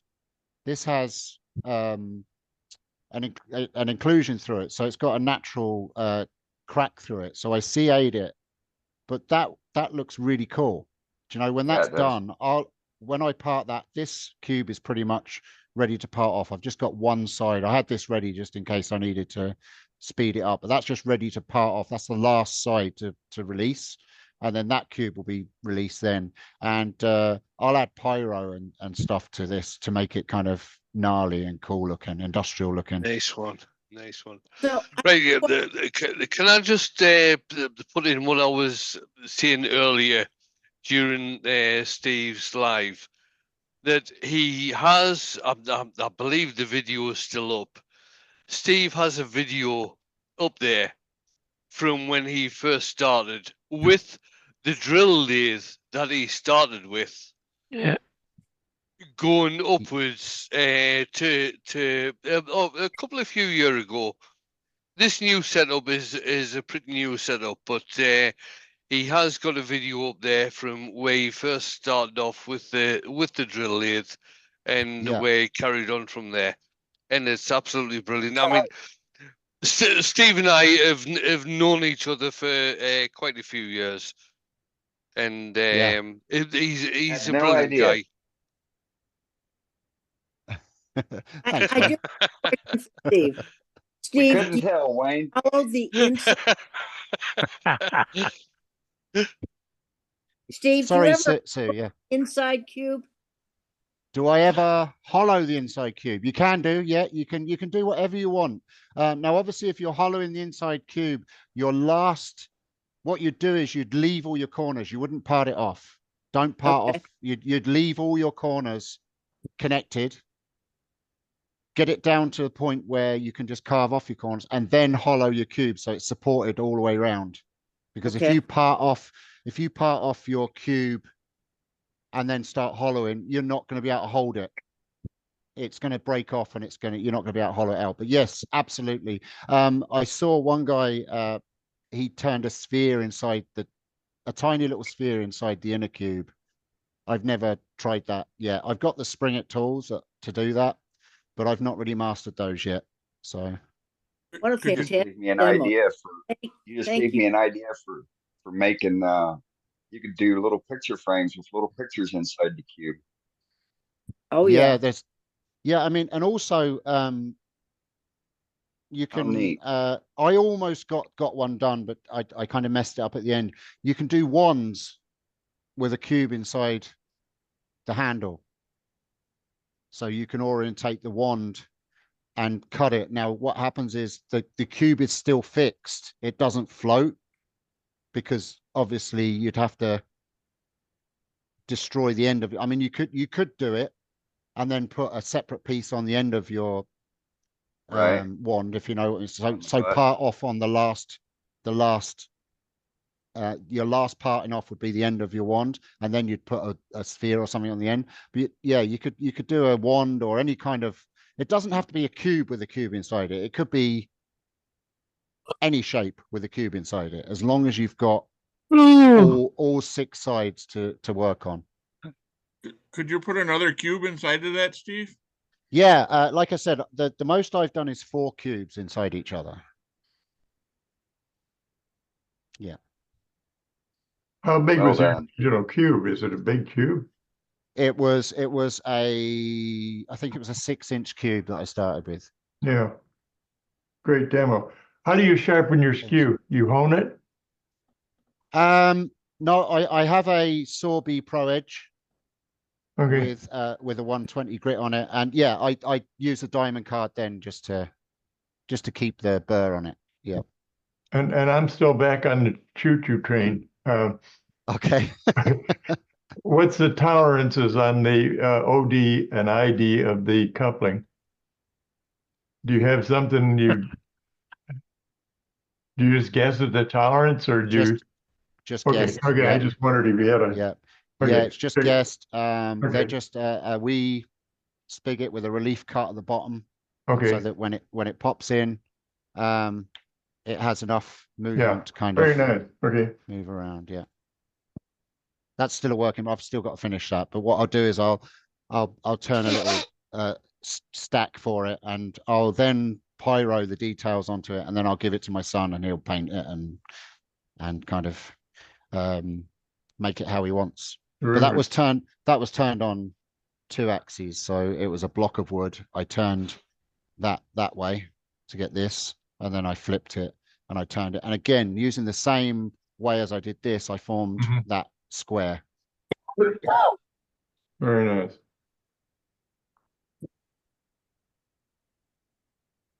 Not Any so more bad for an old questions? ex-banger racer from Luton, you know. Exactly, yeah. You done good, Steve. Thank you. I'm glad you enjoyed it. Steve, when you were Anyone- cutting the recess back in between the 2 squares, Yeah. were you supporting your cutter on the inside square? Yeah. So if I use the outside of this one, this block. So if you can imagine, this is the internal block. Yes. Let me turn this. What I would do is with my skew is I'd come in at the angle of the hole, and I'd rest that flat edge on the front face of the skew, and I'd bring it in as far as I could. Now, obviously, you're restricted on how far you can go in, because the heel of the skew will dig into your inner block then as it's spinning, and you could get a gouge in it. So that's why I use the angle tool. Then I go as far as I can, taking away all the meat of the wood with the skew because it's faster, and then just finish off my relief cut with the angle cut then. And I also rub when I'm using this tool. Now, not everyone will have this tool. When I'm using this tool, I'm also following the face of the inner cube to cut that relief as well. So I'm never gouging into the internal block. So I'm keeping it flat. Now you could shape, like I said, your outer block could be a star shape. You can also make your inner block a star shape by cutting coves into this. You can do all kinds of shapes, and it's great fun. I think Ruby's, as far as I know, Ruby, if Ruby's still here, I think Ruby's done a few cubes inside cubes and stuff like that. No, mine have mostly been spheres and stars inside of spheres. Okay, and it's done pretty similar to that though, isn't it? I think. Right. The biggest one I did sphere-wise has 13 spheres inside of it. Awesome. And is that using a tool similar to the Spring It? I've got the tool here. Right. Mine were homemade. I'll just grab that one quickly. This is the Spring It tool. So you get these cutters you changed for different depths, and then you use a flat tool rest, and you work in your spheres like this. Oh wow! Is there a problem if you use it? This one's got the 13 or 14 inside. Can Dane maybe put you up on the camera? I don't think you're on the. Yeah, perfect. There we go. All right, yeah, I seen that one. That's awesome. So you used a similar tool to the Spring It tool, did you? But it's a homemade. Yeah, mine was homemade. Yeah. Oh my God. Amazing. And obviously, Ruby, the smaller holes you would drill all together, would you, first before you turned your your Well, spheres. actually, what I did was I put plugs to hold everything in place, Right. and then I drilled the little holes.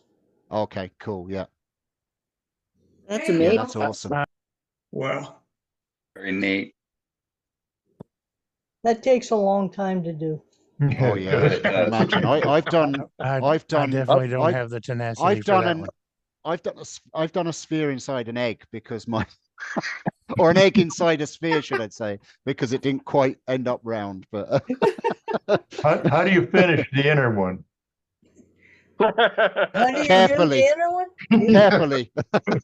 Very carefully. Did you sand it? Did you sand it to 400?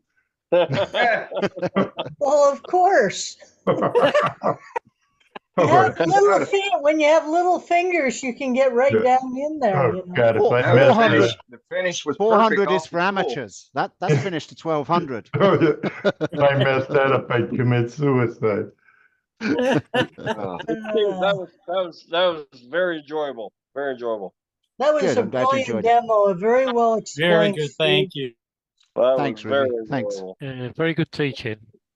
Thank you. Yep. all right. Was Very there good. any other questions? I know Green had a question way early in the demo about holding it on the 3 corners or something. I don't know if Green wants to ask his question about that, or if his question wound up getting answered for him throughout the process. Who? Green, that's the name that was listed. And what was the question? Can you remember? Something about holding it on the 3 corners. I don't know. It was a big paragraph, and I wasn't going to write it down. Okay, oh, it was Green Bean, was it? Her name's Rachel. If it's Green Bean, Yes, it's Anyhow, Green Bean. yeah, if Green you're Bean. still Yeah. there, if you're still there, you can ask the question. She says she'll ask me later. So yeah, I'm friends with Rachel on TikTok. So she can ask me. So Again, are you yeah. better doing it with dry wood? Your first cube you did with wet wood, but Yeah, so it was the only log I had in the workshop. That's why I used the wet one. But yeah, you'd be better off with good dry wood for doing something like this, because obviously as it dries, it's going to warp and crack and move and stuff like that. So, but they're great because you can color the inner cube, you can burn the inner cube, you can scorch out a cube, you can use a rotary tool, and you can do embellishments and all sorts, and you can have them really looking cool. If you ground a Allen key properly, you could cut all the way to the end of right out to the corner. Is that bad? The only reason why I wouldn't advise that is because if you catch that tool on that corner, right up until the point that you're releasing that corner, you've got wood that you're cutting.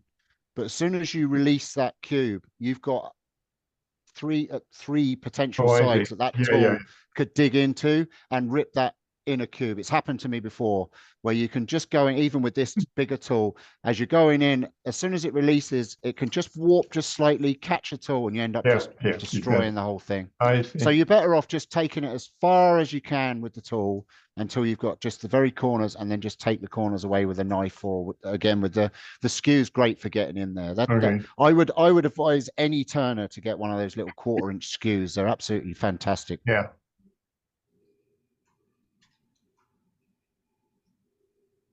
I don't want to take away from Steve's demo, but if you could highlight me, I'll show you a couple of photos that a friend in France sent me. This guy is in his late 80s, early 90s. And these are the pieces similar that he's been doing. Yeah, I think he has a book. Does he have a book, Ruby? I think. Well, his name is Paul Textier. Spring. Yeah. Oh my God. They're absolutely amazing. And every Christmas he sends me some of the new pieces he's been working on. So those cube pieces, I'd say, are done very similarly to how I'm doing these, but you just take more of the cube away to form your shapes. Yeah, and if you look at that one, you've got the cube on the outside, the sphere on the inside, and then there's a star in the very bottom. That's fantastic. Unbelievable. And when you, the thing is that when you look at that, now that you've seen this demonstration, you can understand how it's done. Right, and the thing is, like, I've worked with Paul, and he uses a mini lathe for everything he does, and very primitive tools that he's made himself. Like he takes files and he creates his tools from files. Right. Hopefully he's annealing them. No, I doubt it. No, Paul, I doubt it. He works basically in a little square corner of a garage. And I watched Well, him one day and I just say that because I don't want any of the members to go and grab a file and turn it into a turning tool, because it is very, very dangerous unless the hardness is brought back on them. Yeah. Because they'll shatter. I watched him one day, the whole day, and took pictures and took notes on what he was doing. And at the end of the day, and Paul only speaks French, he looked up at me and he said, "Tomorrow you use my tools and lathe and you make this." And then I spent the entire day doing something very similar. Awesome. Excellent. And it's and on his defense, I'd say that the tools that he's using are probably turned down to a really small tip.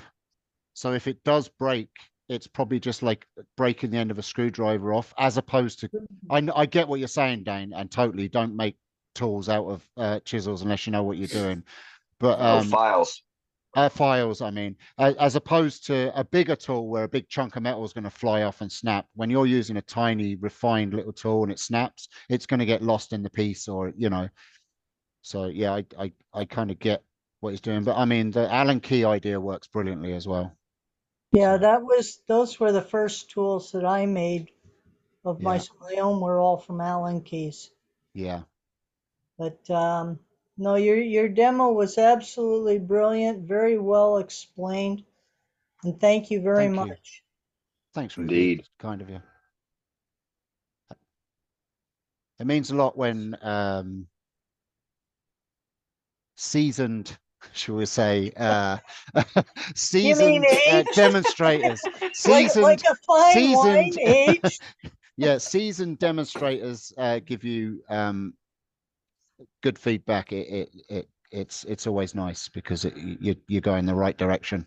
That's kind of where I'm hoping to go, is down the demonstration route. So yeah, Barbara Dill is trying to get me to go over to the States and do some demo, and I said, well, if you pay me, Barbara, I'll come over and do it. I think you did a brilliant demo. I really do. Thank you. And I'm proud of you. I like your Canadian flag too. Yeah, that's well, we're not allowed to advertise products with these guys, so I won't do it because I stick to the rules. But he's a buddy, so I'm going to support him. So yeah, very good. Well, folks, anybody else have any questions or comments for Steve? Because he sure did a hell of a demo for us. Yeah. Yeah, at 2 o'clock in the morning, right? It's 3 o'clock in the morning. Yeah, I was gonna. Can't darn anything at 3 o'clock in the morning. But I'm not back to work until Monday, and even then I'm only working 3 days, and I've got a week off again, so I'm not too worried about catching up on sleep. Well, the beauty of it is you only got a few feet to walk to the bar, so. Exactly. Well, it's literally right there. If I could get one of the cameras to go around and show you, I'd show off my new bar as well. But check out, if everybody's on the Facebook page, you can see Steve's bar. He posted it there. Well, if I get over to your side of the river, I'll slip by and come and check it out in person. Anybody's welcome to come and have a pint. Well, I can't have. Thanks, Leona. Amen. Yeah. Thank you again, Steve. Excellent demo, and thank you for Very demonstrating. welcome. Thanks for having me. And Oh, you anytime you bet. need a filler, give me a shout. Right on, right on. Much appreciated.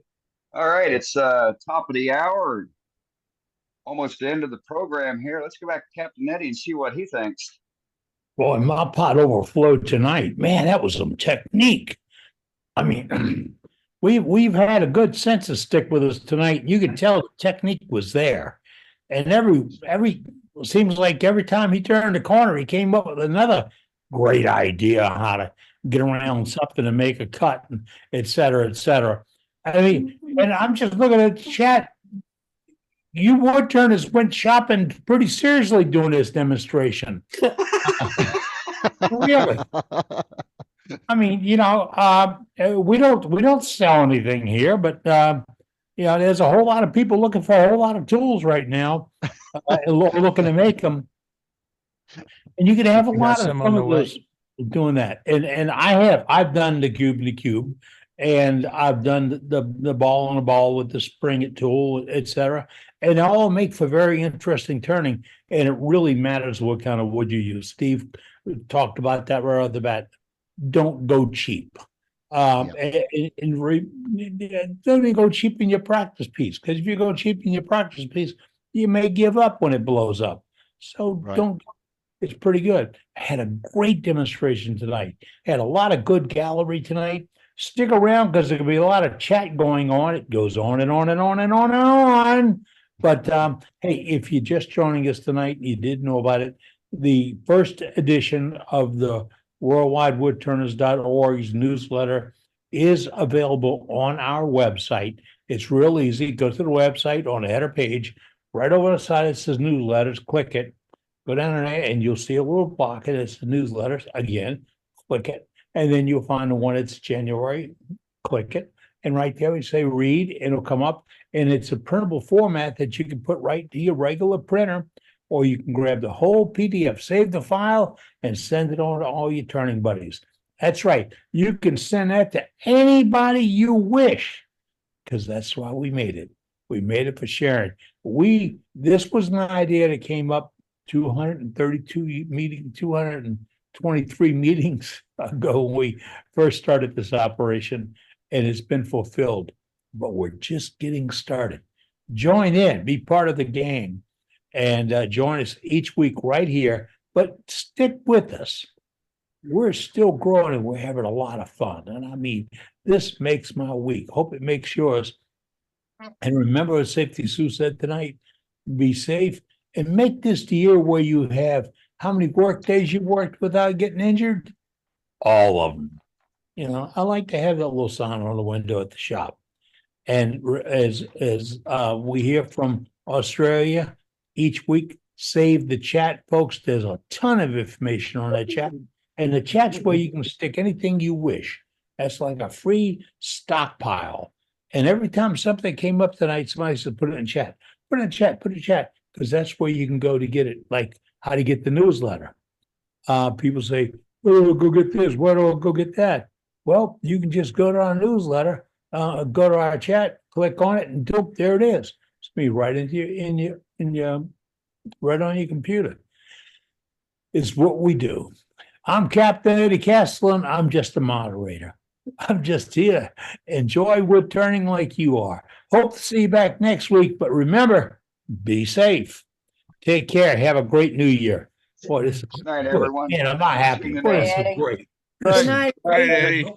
You haven't joined the Facebook page, join the Eddie. Good night, Eddie. Night, Eddie.